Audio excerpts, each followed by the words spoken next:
A recording start किया, एक बार confirm करो हाँ, जो लोग ऑनलाइन में हो। Yes sir. यस सर ना, ओके। ए चलो, good evening to all of you sir. Good evening sir.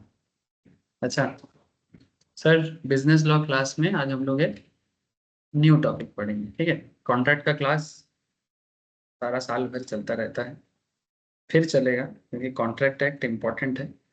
उसके बिना बिजनेस लॉ हमेशा एक आधा अधूरा लगता है। लेकिन बीच में मैं थोड़ा सा, मेरा भी टेस्ट बहुत दिन से चेंज करने का मन था। आज ऐसा मन हो गया तो आज एक, ऐसे सबका है ये चीज, ये foundation, CMA inter, CMA foundation, ठीक है। सभी के सिलेबस में ये टॉपिक है, सीएस एग्जीक्यूटिव, ठीक है। बस सीएस एंट्रेंस में नहीं है, देना चाहिए था। टॉपिक का नाम क्या है? टॉपिक का नाम है नेगोशिएबल इंस्ट्रूमेंट। क्या नाम है? Negotiable instrument. Negotiable instrument act 1881। Sir 1881? हाँ सर, कॉन्ट्रैक्ट भी तो 1872 था। तो ऐसे मैंने, अनसर्टेनिटीज का कोई मैटर नहीं है कि कहाँ से आ गया। एक्चुअली ये सब लॉ ब्रिटिश पीरियड में डेवलप हुआ था, लेकिन उसके बाद से धीरे धीरे अमेंडमेंट होता गया। तो क्या हम लोग 1881 का लॉ पढ़ेंगे सर? हाँ, इसका माथा खराब है। किसी का माथा खराब नहीं हुआ है। 1881 का लॉ नहीं पढ़ते हैं। बेसिकली इस लॉ का जो लास्ट ट्रेल ट्रेल बने, वही डॉक्यूमेंटेशन होते होते होते होते जो लास्ट उसका प्रमाण मिला है, वो ब्रिटिश पीरियड का मिला है, और वो है 1881 का लॉ, ठीक है। मैंने उससे पहले क्या ये सब नहीं था? था सर, बहुत कुछ था। लेकिन इतिहास समय के साथ साथ बदलते हैं।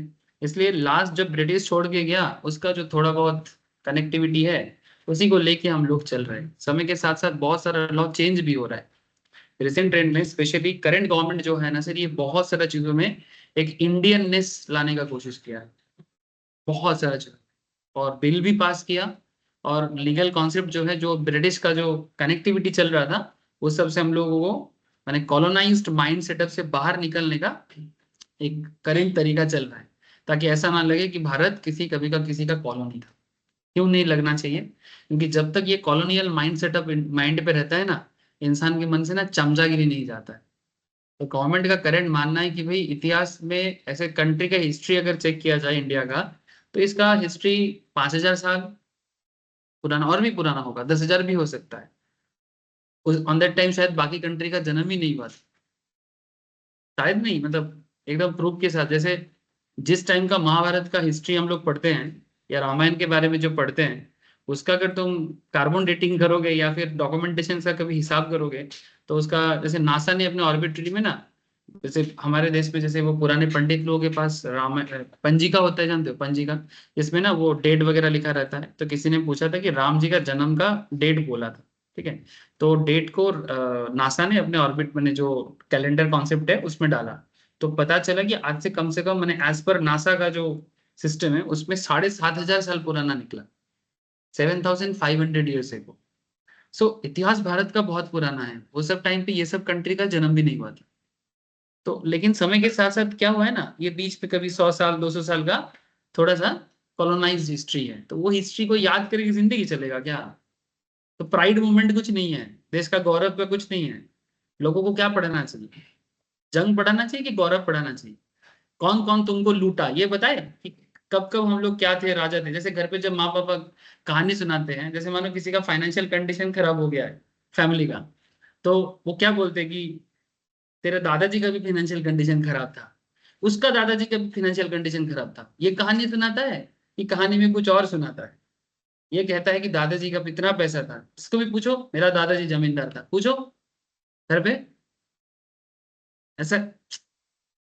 ये सब ना हाँ, एक जमाने में मेरा दादाजी इस एरिया का सबसे बड़ा रिच थे या फिर पावरफुल थे, कुछ ना कुछ ऐसा ही कहानी बताते हैं। इसीलिए लोगों को हिस्ट्री जब बताना चाहिए होता है ना, ये स्टेट का, ये गवर्नमेंट का मैटर नहीं, हिस्ट्री बताओ तो अच्छा वाला बताओ। क्यों? क्योंकि बुरा हिस्ट्री याद रख के, जो है वो है, याद करने का जरूरत नहीं है। अगर किसी के साथ कुछ बुरा होता है ना, वो अपने आप याद रह जाता है। लेकिन उसको जबरदस्ती किताब में घुसड़ घुसड़ के लिख के उसको याद रखने का जरूरत नहीं है। इस बात को अगर रियलाइज करते हो तो बहुत बड़ी बात है, ये फील करने का चीज है। चलो छोड़ो, हम लोग लॉ में फोकस करते हैं। तो 1881 के लॉ से मेरे को एक्चुअली इतिहास भूगोल का याद आ गया था।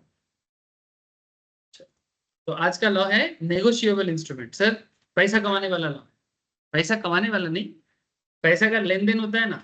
किसका लेन देन? पैसे का लेन देन। पैसे का लेन देन में जो सबसे इंपॉर्टेंट बात हम लोग करते हैं वो है, जैसे बैंकिंग के थ्रू से होता है ना चेक्स, हाँ, चेक के थ्रू से पैसा का लेन देन। सर आजकल हम लोग ऑनलाइन वाले हैं, सब यूपीआई करते हैं। सर उसका भी लॉ आ गया है कि उसका साइबर लॉ वगैरह है, लेकिन नेगोशिएबल इंस्ट्रूमेंट में नहीं है। Negotiable instrument basically cheque, promissory note, bills of exchange, जिसके ऊपर आप लोग अकाउंटेंसी भी करते हैं। अकाउंटेंसी में 11 क्लास में बिल्स ऑफ एक्सचेंज बोल के एक टॉपिक रहता है। वो बिल्स ऑफ एक्सचेंज एक्चुअली इसी लॉ से दिया हुआ एक टॉपिक। एक्चुअली हम लोग जो चेक का यूज करते हैं वो चेक भी नेगोशिएबल इंस्ट्रूमेंट है। सर नाम में ही कुछ छुपा हुआ है। ये जो नेगोशिएबल शब्द है ना, इसके अंदर ही कुछ बात है। नेगोशिएबल क्यों? नेगोशिएबल माने नेगोशिएट क्या होता है? हाँ बोलो, नेगोशिएट का मतलब क्या होता है? हाँ, किसी भी चीज को डिस्कस करके जो एक मुद्दे पे आ जाता है उसको हम लोग बोलते हैं नेगोशिएट, है ना। तो ये जो इंस्टीट्यूट, जैसे मानो कि बिजनेस कर रहे हैं। Good evening sir. Good evening Gaurav. ठीक है, जब हम लोग ऐसे करते हैं कि चेक इशू कर रहे हैं, ठीक है, तो किसी को चेक इशू करने के टाइम पे एक डिस्कशन होता है कि नहीं होता? ठीक है, फिर आपको मैं 1 लाख का एक चेक देता हूँ। ऐसे ही हो जाता है भाई। किसी को अगर चेक चेक से पेमेंट करना है, क्या हम लोग ऐसे ही तुरंत चेक इशू कर देते हैं और पेमेंट कर देते हैं? चेक इशू करने के टाइम पे एक डिस्कशन होता है कि कितने का चेक दिया जाए, है ना। फिर कितना दिन बाद वो चेक उनको मिलेगा। जब भी ये सब देखना होता है ऑलवेज एक नेगोशिएट करके होता है ना। तो ये जो चेक वगैरह का कॉन्सेप्ट है, ये सब नेगोशिएबल इंस्ट्रूमेंट का सबसे लेटेस्ट एंड मॉडर्न वर्जन है। सर आजकल चेक का यूज होता है? सर हाँ, होता है, बहुत होता है। Normal day to day life में पहले चेक का यूज थोड़ा ज्यादा था, लेकिन ये जब से पेमेंट सिस्टम पे ऑनलाइन ट्रांजैक्शन लाइक यूपीआई, फिर आपका तो सामने वाला बेंच खाली है, हाँ ना, ठीक है। ओ अच्छा, तुमको पंखा से दिक्कत। जैसे मानो कि क्या बोल रहा था मैं, बोलो एक के बाद क्या बोल रहा था? हाँ, ऑनलाइन ट्रांजैक्शन आ गया। ऑनलाइन ट्रांजैक्शन जैसे आज से अगर 5-6 साल पुराना बात करें तो उस टाइम पे बहुत पॉपुलर था एनईएफटी। अगर बैंक में जाके पैसा ट्रांसफर करना हो तो एनईएफटी करना पड़ता था। कोई इसका फुल फॉर्म बता देगा मुझे? National electronic fund transfer. Thank you sir, electronic very fund good. Transfer. Yes sir. Sir और एक का चलो बताओ, आरटीजीएस, इसका फुल फॉर्म बता दो। Real time gross settlement. Real time gross settlement, very good. Gaurav ने भी ऑनलाइन से बता रहा है सर, बहुत अच्छा। और एक होता है आईएमपीएस, इसका बता दो। Sir immediate, immediate monetary payment service. Immediate monetary payment service, वाह, वेरी गुड सर। ठीक है, वेरी गुड, बहुत अच्छा लग रहा है मुझे। नहीं, ऐसे तो इतना कॉन्फिडेंटली आंसर आ रहा है तो अच्छा तो लगना चाहिए ना सर। ठीक है, सो तो ये सब पेमेंट सिस्टम आजकल आने के बाद आम आदमी चेक का normal day to day use थोड़ा कम कर, लेकिन बिजनेस टू बिजनेस केस में या गवर्नमेंट रिलेटेड जो भी लेन देन होता है, गवर्नमेंट का जो ट्रांजेक्शन का है, government public, public government, as well as business to business जो कॉर्पोरेट लेवल ट्रांजेक्शन है, वो आज भी चेक के थ्रू से। और चेक का एक बहुत बड़ा कॉमर्शियल यूज है। तो अगर आपको चेक सिस्टम कैसे काम करता है, एक बेसिक नॉलेज एटलीस्ट आप लोगों को रखना चाहिए, हर किसी को, चाहे वो सीएसईएस का पढ़ाई करे या ना करे, फर्क नहीं पड़ता। क्यों? क्योंकि इसके ये तो नॉर्मली सभी को जानना होता है। और प्रॉब्लम क्या है, ये सब स्कूल में पढ़ाना चाहिए, सीरियसली ये सब 5-6 से पढ़ाना चाहिए। 7-8 आते आते एटलीस्ट 8-9 में दे देना चाहिए। क्यों? क्योंकि 10 के बाद से बच्चा लोग बैंकिंग में जाना चालू कर देता है। पापा बोलते हैं, मेरे को याद है, पापा बोलता था जब तक बैंक में जा पैसा जमा करके आ। ठीक है, तो मैं बोलता था पैसा जमा करने के लिए क्या करना पड़ेगा? ठीक है, तब मैं 8 में पढ़ता था, पापा मेरे को जबरदस्ती बोलता था और मेरे को ना बहुत शर्म लगता था, जेन्युइन बता रहा हूँ। ठीक है, ऐसा मेरे कॉन्फिडेंस लेवल बहुत नीचे था। ठीक है। तो क्या होता था, मैं बैंक में जाके जो भी बोलते थे, तुम जाके बोलो ना अंकल को फॉर्म देने के लिए। हम बोले फॉर्म, फिर उस पर क्या करे फॉर्म को। तो बोलते जाना, तू मेरा नाम बताना, वो समझ जाएगा। हम बोले आपके नाम के साथ बैंक का क्या कनेक्टिविटी है। पापा लोग ऐसे ही होते हैं, ठीक है। तो नहीं नहीं, मैं नाम नाम नहीं बताऊंगा, आप बोलो क्या करना है। कौन, आप चलो आपके साथ जाके। मैंने नहीं नहीं, मैं नहीं जाऊंगा। मैंने पापा के साथ जाके, मैं मेरे को नहीं सिखाएगा, मेरे को जाके उनका नाम बताना पड़ेगा। फिर जो बेइज्जती होगा मेरे को सहना पड़ेगा। ठीक है। फिर जाके मेरे को सीखना पड़ेगा कि कैसे बैंक में पैसा जमा करते हैं। ये होता है मैंने उस जमाने का पापा लोगों का सिखाने का ढंग, पता नहीं ऐसे कैसा ढंग है ये। तो जो भी हो, लेकिन इसमें बेइज्जती करके बहुत कुछ सीखने को मिला। ऐसे कैसे सीखने को मिला, पहले तो तुम जाओ बैंक में, पहले तो जाके हाँ कि अब तुमको कौन जानता है भाई, किसका बच्चा है, बैंक में कितना लोग आता है। नहीं मैं ना गांव साइड में या छोटा शहर में ना ऐसा चलता है, ठीक है। नहीं मैं ना उसका बेटा हूँ, ठीक है, पापा का नाम बोल के बोला। हाँ तो की करबो, मैंने एक तो पहले सरफ के माने पानी पानी ऊपर से उसने पूछा कि क्या है, ठीक है। मैं बोला कि उसका बेटा हूँ, पापा का नाम बोल के, ठीक है, उनका बेटा हूँ। हाँ तो की करबो, फिर अरे नहीं पापा बोला है कि पैसा जमा करेंगे। फिर ऐसे ऐसा कोई ऐसे बात ऐसे करेगा ना जैसे कोई बड़ा सा कोई आया है। और हाँ तो पैसे जमा करने तो फॉर्म फिलअप कर। हमें वही तो नहीं जानता है ना कि कौन सा फॉर्म लेना है, किसे पढ़े ईटे फॉर्म फिलअप करते जानिस ना।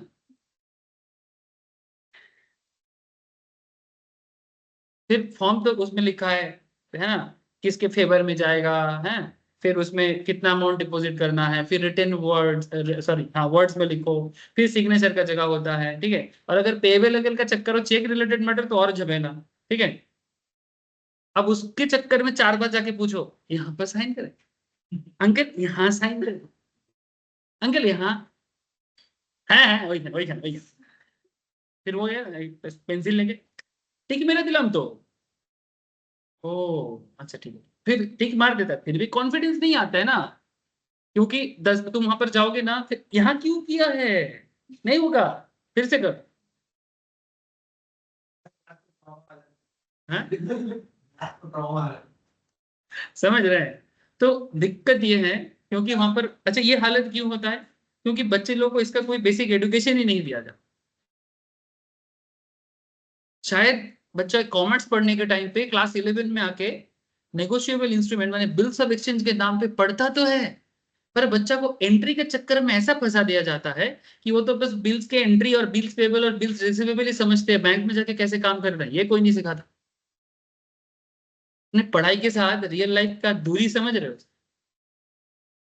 लेकिन ये रियल लाइफ चीजें हैं जिसको जान लेना चाहिए उसी टाइम। बैटिस 11 में आके कॉमर्स के बच्चे लोगों को तो जानना ही चाहिए, लेकिन फिर भी नहीं समझ में आता। आज भी कितना बच्चा लोग होगा क्लास 12 हो चुका है, कॉमर्स पढ़ चुका है, लेकिन उसको बोलो बैंक में जाके कॉन्फिडेंस में कुछ करके आने के लिए, नहीं होगा। क्यों, उसका गलती नहीं है, पढ़ाने का सिस्टम का गलती है। मैं बच्चे को यहाँ पर एक बार भी नहीं सोचता, क्योंकि कितना अगर बेसिक लेवल में कोई भी चीज पढ़ाया जाता है ना, एक क्लास में अगर 10 बच्चा होता है, 10 में से 7 बच्चा तो गारंटी है कि उस कुछ ना कुछ सीखेगा। 2-3 बच्चा होता है सर, वो मतलब वो ठान लेता है कि भाई हमको नालायक ही अच्छा है। 2-3 होते हैं कि हमको नालायक ही ठीक है, वो अलग बात है। लेकिन एटलीस्ट 70% जो कम्युनिटी है ना वो सीखेगा, वो कुछ ना कुछ करेगा। हाँ थोड़ा कोई होगा बहुत स्मार्ट होगा, एकदम अच्छे से सीख लेगा। 2-4 होगा थोड़ा डांट खा के सीखेगा, और 2-4 होगा कैसी भी तरह से मैंने दोस्त के साथ भाई चलना, मेरे को एक काम में जाना है भाई चलना, कुछ ना कुछ ऐसे भी होते हैं, ठीक है। तो हम लोग के केस में भी ऐसा, हम लोग भी इसे, आप लोग जो जिस एज में हो ना, आप लोग भी ये सब ठोकर खाओगे अभी, लेकिन ठोकर खाने से डरो मत, जो होगा देखा जाएगा। जो बंदा ये सब प्रॉब्लम को फेस नहीं करना चाहता है ना, वो आगे जाके बहुत मुश्किल में पड़ता है। जो होगा होगा, चाहे 4 डांट खाए 5 डांट खाए, इज्जत जाए जाने दो। लेकिन वो जो जाएगा ना, अब क्या करे, स्कूल नहीं सिखाए तो क्या कर सकते, चलो सीखते हैं। लेकिन एक्चुअली मैं क्यों ये बात उठाया, क्योंकि मेरे को सीरियसली बैंकिंग का बचपन वाला एक्सपीरियंस याद आ गया। वो पापा का मेरे को बार बार बैंक में भेजना, और मेरे को कुछ नहीं पता होता था, और बार बार वो बैंक का जो अंकल लोग होते थे, मैनेजर लोग होते थे, वो एक्चुअली मेरा मजा लेता था, ठीक है। फिर बाद में पापा को ना ऐसे करके बोलता था, आपका बेटा आया था, हाँ ऐसे लो तो तुम अच्छे ले, हाँ अरे जाना है देखो मेरे को, फिर और मेरे को बोलता था तो मेरा काला मुंह और लाल हो जाता था। ठीक है, अभी तो फिर भी एसी में रह के और धूप में ना निकल निकल के ना मेरा थोड़ा निखार आ चुका है त्वचा में, ठीक है, लेकिन ठीक है, अभी तो कभी कभी मेरे को आईना के सामने लगता है जैसे कल पूरा एकदम कर दिया ना, बोली बाबा इतना गोरा कब था भाई, ठीक है, सीरियसली, क्योंकि 10 साल बाद सेविंग किया इतना पूरा, ये इतना गोरा हो गया, ऐसा गाल भी और गोल गोल हो गया, मोटा हो गया, वो अलग बात है, लेकिन मैं काला था पूरा, इसके जैसे यहाँ पर कोई इतना काला नहीं है, इतना काला मैं था, सारा दिन धूप में खेलता था, ठीक है, तो ऐसा हालत हो जाता था, क्या बोले, चलो छोड़ो। नेगोशिएबल इंस्ट्रूमेंट में मैंने क्या किया सर, आज आप लोगों के लिए दो कॉन्सेप्ट से इसको क्लास को मैं सोचा, क्योंकि प्रैक्टिकल चीजें हैं, तो एक मैंने ना चेक के ऊपर एक स्पेसिफिक नोट रेडी किया। क्यों? क्योंकि चेक का यूज बहुत ज्यादा है, चेक का यूज बहुत ज्यादा है, तो चेक के बारे में तो मुझे बताना ही पड़ेगा। अगर आप एटलीस्ट चेक के बारे में जान जाओगे ना, तो ये जो अभी जो प्रॉब्लम मैं बता रहा था, ये प्रॉब्लम से बाहर आ जाओ, ठीक है, भले ही यूपीआई ट्रांजैक्शंस में कितना भी आप फ्रेंडली हो जाओ, ये सब आप लोगों को आज नहीं तो कल सीखना पड़ेगा। और जब आप लोग ऑफिशियल पर्पस में काम करोगे ना, तो जैसे as a chartered accountant, as a company secretary, as a cost accountant, आप लोगों के लिए तो एक रेगुलर काम होगा ना किसी बिजनेसमैन के बिहाफ में ये सब काम करना, तो उस टाइम पे आपको कॉन्फिडेंस रहना चाहिए, ठीक है, नहीं तो ही बाद बाद में देखते हैं कोई यूट्यूब वीडियो बनाएगी नहीं, क्या करना पड़ता है। ऐसा ही होता है ना, जब किसी चीज में कॉन्फिडेंस नहीं होता है तब यूट्यूब वीडियो बड़ा काम आता है, यही यूट्यूब का सक्सेस है, समझ रहे हो सर। फिर उसके बाद अगर मानो कि उसने कुछ गलत सलत बताया, फिर उसी को कंफर्म करके कॉन्फिडेंस लेवल अलग जा रहा है, सबसे ज्यादा होता है स्टॉक मार्केट बंदे लोगों का, ठीक है, पहले स्टॉक मार्केट में पैसा कमाना है, फिर क्या होता है उतना नॉलेज नहीं है, दो चार यूट्यूब वीडियोस देखता है, फिर सारा पैसा गवाने के बाद अब सोचता है ऐसे नहीं होगा, ऐसे नहीं होगा, कुछ तो करना पड़ेगा। चलो थोड़ा सा पहले लीगल बात कर लेते हैं, नेगोशिएबल इंस्ट्रूमेंट 1981, ठीक है, तो इसमें देखो क्या क्या चीज आ जाता है, नोट्स है, बिल्स एंड चेक्स है, नोट्स है, बिल्स एंड चेक्स है, types, classification and it's characteristics, modes of negotiations, presentment of instrument and rules of compensation. समझाता हूँ सर, लोड मत लो, ठीक है, क्या होता है ना कई बार हम लोग लोड ले लेते हैं, बाप रे बाप क्या क्या पढ़ाएगा है। पहले दो चार थोड़ा सा ना वो बेसिक बातें सुनो। The law relating to negotiable instrument is the law of commercial world. ये किस वर्ल्ड का है? कॉमर्शियल वर्ल्ड का लॉ है, which was enacted to facilitate the activities in trade and commerce।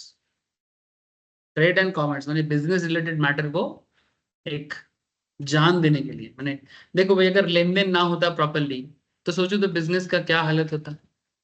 जैसे आप लोगों में कभी ये कहानी बताया, कहानी माने एक जमाना था जब बाटर सिस्टम चलता था। बाटर सिस्टम में क्या होता था? लेन देन, लेन देन किस चीज का?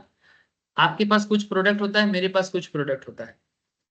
फॉर एग्जाम्पल मैं चावल उगाता हूं और आप सपोज अपना हर्ष जी गेहूं उगाता है, ठीक है, तो मैं चावल उगाया, वो गेहूं उगाया, उसका गेहूं मेरे को दिया, मेरा चावल मैं उसको दिया, लेकिन हो तो सकता है कि 1 केजी चावल इक्वल्स टू 1 केजी गेहूं ना हो,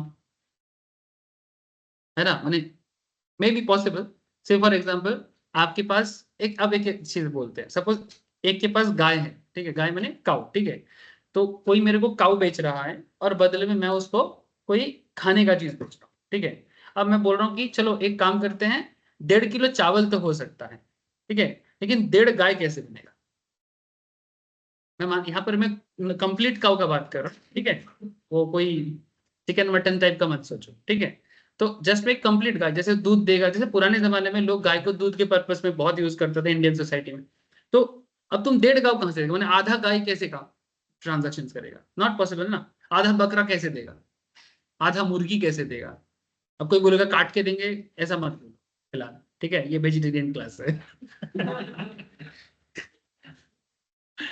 ठीक है, तो पॉइंट इज दैट यहाँ पर समझ रहे सर, तो बाटर सिस्टम में यही सब प्रॉब्लम था कि प्रॉपर वैल्यू करना पॉसिबल नहीं था, तो जब ये वैल्यूएशंस पे दिक्कत होता था तो उसी टाइम पे लोगों को लगा कि एक करेंसी होना चाहिए। क्या होना चाहिए? करेंसी। करेंसी माने कोई एक कॉमन डिनोमिनेशन जिसके थ्रू से कोई भी चीज में अदल बदल हो सकता है। समझ रहे बात? कोई भी, जैसे तो सबसे पहले ना लोगों को लगा एक काम करते हैं, उस टाइम पे ना गोल्ड इतना मिलता था, गोल्ड गोल्ड गोल्ड के बेसिस में, माना किसी के पास गोल्ड होता था, गोल्ड का टुकड़ा टुकड़ा करके उसके हिसाब से लोग लेन देन करता था। फिर लोगों को लगा भाई इस तरह से तो गोल्ड माइन से और कितना गोल्ड मिलेगा। फिर लोगों ने सोचा कि गोल्ड को बैंक में रखते हैं, फिर उसके बदले में एक बॉन्ड पेपर बनाते हैं, फिर जिसके पास वो पेपर होगा उस पेपर का वैल्यूएशन होगा कि कितने गोल्ड के बेसिस में कितना बॉन्ड का पेपर। फिर उस हिसाब से एक वैल्यूएशन करके वो बॉन्ड पेपर या उसको भी एक नेगोशिएबल इंस्ट्रूमेंट बोल सकते हो। ठीक है, मैंने से फॉर एग्जाम्पल मेरे पास 1 kg गोल्ड है, मैं जाके बैंक में 1 kg गोल्ड दे दिया, बदले में बैंक मेरे को कुछ चेक की तरह दे दिया, बोले भाई ये आपका पैसा है, गोल्ड के बदले में आप लोगों के साथ ट्रांजेक्शन कर लेना। सपोज आपके पास 2 kg गोल्ड है, तो उसके बदले आपके पास कुछ ऐसे बॉन्ड हो, तो गोल्ड बॉन्ड के थ्रू से हम लोग लेन देन करते हैं। अब जिसके पास 4 गोल्ड बॉन्ड होगा वो 4 उतना रिच, जिसके पास 8 गोल्ड बॉन्ड होगा वो उतना रिच। लेकिन समय के साथ साथ तो गोल्ड भी खत्म होने को लगा। ठीक है, तो फिर गोल्ड धीरे धीरे एक लग्जरी प्रोडक्ट में चेंज होने लगा, है ना, necessity normal day to day product में गोल्ड नहीं था। एक जमाना था, आप लोग कभी हिस्ट्री में पढ़े होंगे कि गोल्ड को रेगुलर करेंसी की तरह यूज किया जाता है ना, गोल्ड का कॉइन छापा जाता था मिंट में। आजकल होता है, आजकल तो सिर्फ मैंने 2 दिन बाद पता चलेगा प्लास्टिक का कॉइन छाप रहा है। मैंने जिस तरह से वो डिटोरिएट होते आया है, पहले गोल्ड का था, ठीक है, फिर धीरे धीरे और भी इंपॉर्टेंट जैसे प्लैटिनम का था, फिर मानो आपका धीरे धीरे कॉपर का भी रहा है ना। फिर एकदम अगर पुराना 1 टका का कॉइन अगर कभी किसी के घर में मिल जाए जो एकदम ओरिजिनल स्टील का होता था, मैंने एकदम लोहा, मैंने उसके एक 1 टका का कॉइन से कम 5 से 10 ब्लेड बन सकता था। मजाक नहीं कर रहे, उसका कितना तस्करी हुआ है इलीगल तरीके से बांग्लादेश में, तुम नहीं जानते, शायद खोज लगाओगे तो मिलेगा। अगर आपके पास 1 टका का पुराना कॉइन है, वो बांग्लादेश में लोग मैंने इलीगल तरीके से इंडिया का कॉइन 1 टका के बदले 10 टका देता था। क्यों? क्योंकि उस 1 टका से कम तुम 10 से 12 ब्लेड बना सकते हो, और वो ब्लेड को मार्केट में कम से कम 3 टका 4 टका में बेच के भी 40 टका कमाया जा सकता है। तो एक ओल्ड इंडियन कॉइन के बदले बांग्लादेश 10 टका देता था। अगर उसका करेंसी एक्सचेंज होके भी इंडिया में आता था तो भी 5 से 7 टका मिल जाता था। समझे? इसका मतलब कि पुराने 1 टका का कॉइन भी कितना वैल्यूएबल था। अभी तो एकदम कुछ भी अनफ शनफ भी, मैंने कोई वैल्यू नहीं है उसका। धीरे धीरे वैल्यूएशन, इसीलिए मैं बोला कि कुछ दिन बाद तो पता चले कि प्लास्टिक का कॉइन बना के मार्केट में लेन देन चल रहा है, मैंने इतना वैल्यू डिग्रेड हो रहा है। चलो अलग बात है, लेकिन पॉइंट इज दैट मैं यहाँ पर कहना ये चाहता हूँ कि ये जो ट्रेड के लिए हम लोग जो नेगोशिएबल इंस्ट्रूमेंट का पढ़ाई कर रहे हैं, ये चीज आपको क्या कर रहा है, ट्रेड एंड कॉमर्स को इजी कर रहा है। जैसे किसी को 1 लाख का चेक इशू कर देना, किसी से 1 लाख का चेक ले लेना, इस तरह का जो हम लोग करते हैं, ये क्या करता है, बिजनेस को इजी कर देता है। हाँ या नहीं? समझ में आ रहा है ना? पेपर के थ्रू से ही होता है ना। जैसे अगर मैं किसी को से फॉर एग्जाम्पल मुझे इसका नाम लो स्नेहाशीष के साथ बिजनेस करना है, ठीक है। अब हाँ, ठीक है, मेरे को लौटना मत था, फ्लावर मत समझ। स्नेहाशीष के साथ मेरे को बिजनेस करना है। अब मान की स्नेहाशीष मेरे को बोलता है कि सर आपको प्रोडक्ट दे दिया, सपोज वो त्रिपुरा से है, त्रिपुरा में बहुत कुछ मिलता है, चल फ्रूट्स लेंगे त्रिपुरा से, त्रिपुरा का पाइनएप्पल, ठीक है। तू मेरे को त्रिपुरा का पाइनएप्पल बेच रहा है, बदले में मैं तेरे को पेमेंट करूंगा, तू पाइनएप्पल दे दिया, अब मेरे को बोल रहा है सर पेमेंट करो। तो पेमेंट करने के लिए मैं बोल रहा हूँ ठीक है, मैं तेरे नाम पे एक चेक इशू करता हूँ, ठीक है। तो जब मैं इसको चेक इशू करूंगा, अब मैं 1 लाख का चेक इशू किया, तो 1 लाख का चेक क्या हूँ, ख्याली पुलाव बना के बना लूंगा, मेरे बैंक अकाउंट में होना चाहिए ना 1 लाख, है ना। मेरे बैंक अकाउंट में 1 लाख होगा तो ही जाके मैं 1 लाख का चेक उसको इशू करूंगा, और तभी जाके मेरा बैंक उसके बैंक में 1 लाख टका ट्रांसफर करेगा। यही होता है ना, इतना तो आप लोग भी जानते हो, है ना। तो जाना हुआ चीज ही जना रहा हूं मैं, जो आपको पता है वही मैं आपको बोल रहा हूँ, नया कुछ नहीं बताया अभी तक। और आज जितना चीज पढ़ेंगे सब आप लोग जानते हो, फिर भी नहीं जानते, समझ रहे? इसलिए इसलिए मतलब जाना हुआ चीज ही जनाऊं। चलिए कौन सा भाषा बनाया मैंने?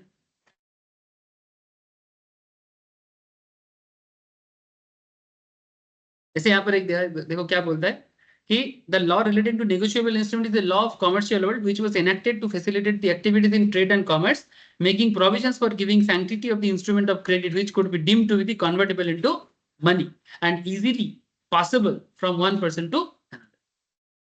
इवन चेक पास ऑन भी हो सकता है अगर चेक में उस तरह का जैसे आज बताऊंगा आपको कितना तरह का चेक होता है, कितना तरह का चेक इशू किया जा सकता है, हर चेक का कुछ ना कुछ कैरेक्टर होता है, ठीक है। ऐसे थोड़ा बताऊंगा, बाकी जब रियल लाइफ में यूज करोगे तो एक्चुअली और उसका मतलब पता चले। In the absence of such instrument, the trade and commerce activities were likely to be adversely affected as it was not practicable for trading community to carry with it bulk of currency in force. माने कहना ये चाहता है कि जैसे मानो इसने मेरे को 10 लाख का पाइनएप्पल त्रिपुरा से यहाँ पर एक्सपोर्ट किया, ठीक है, त्रिपुरा से इधर एक्सपोर्ट किया। यहाँ पर एक्सपोर्ट का मतलब विदेश की भाषा में एक्सपोर्ट नहीं बोल रहा, एक्सपोर्ट माने वो मेरे को बेचा और बदले में मैं उसको पेमेंट करूंगा। तो अब 10 लाख का पेमेंट लेके सपोज मान वो बोल रहे कि सर त्रिपुरा आके ही पैसा देके जाओ, बात समझ रहे हैं? वो बोल रहा है मुझे कि सर त्रिपुरा आके ही पैसा देके जाओ, तो क्या मैं 10 लाख कैरी करके लेके जाऊंगा? इससे अच्छा नहीं है कि अगर मैं एक चेक कैरी करूं जो कॉम्पिटिटिवली बहुत ईजी है। लोग बैग में 10,000 टका लेके ट्रेन में चढ़ता है, पॉकेट मारी हो जाए, ठीक है। मैं कभी कभी क्या करता हूँ, पापा मेरे को ना कई बार ऐसे कोलकाता में, क्योंकि हम लोग का बिजनेस है, तो पापा बहुत बार ना ऐसे मेरे को पैसा, जिसको हम लोग बंगाली में बोलते हैं तगादा करना, तगादा मैंने किसी से पैसा पाना हो, मैंने डेटर से जब पैसा मिलता हो उसके घर जाओ और पैसा लेके आओ। तो मेरे कॉलेज डेज के टाइम पे कभी कभी पापा ये मुश्किल वाला काम भी मेरे को देता था। बहुत मुश्किल होता है सर जिससे पैसा पाना हो उसके पास जाके पैसा निकाल के ला, ठीक है। मैं तो जाके बोलता पापा भेजा है तो वो फिर से वही बैंक वाला जवाब, तो मैं क्या करूं। तो फिर उसके बाद जब मोबाइल फोन आया तो मैं सीधा जाके फोन पापा को लगा के उनके कान पे दे देता, ठीक है। फिर उसके बाद मैं थोड़ा बड़ा हो गया था, मेरे को भी थोड़ा चालाकी आ गया। अब जाके पापा भेजा है किस लिए क्यों सब जानता है, फिर भी वो लोग बात घुमाता है। फिर नेक्स्ट टाइम से मैं क्या करता था, मैं बोला मैं पापा फोन खरीद के दो, फोन चाहिए, तो मैं फोन लेके वो क्रेडिटर के डेटर के पास जाके सीधा कान में लगा था, अंकल पापा फोन किया है बात करिए, ठीक है। फिर जो भी बात होता था उसके हिसाब से, क्योंकि बिजनेस तो मैं नहीं देखता था इसलिए मुझे कुछ हिसाब किताब बताना, अब जितना पापा से बात होगा उतना मेरे को वो देता था। तो फिर पापा मेरे को बोलता था कैसे लाना है, किस तरह से लाना है। मेरे पास रहता था कॉलेज बैग्स, ठीक है, मैं सीधा सिंपल उसको कॉलेज बैग में डालता था, ठीक है। बस पानी वानी ना गिर जाए उसके अंदर, तो मैं उसको थोड़ा प्लास्टिक में रैप कर लेता था, वो अंकल के घर में बैठ के। अब किसको पता कि मैं पैसा लेने आता था?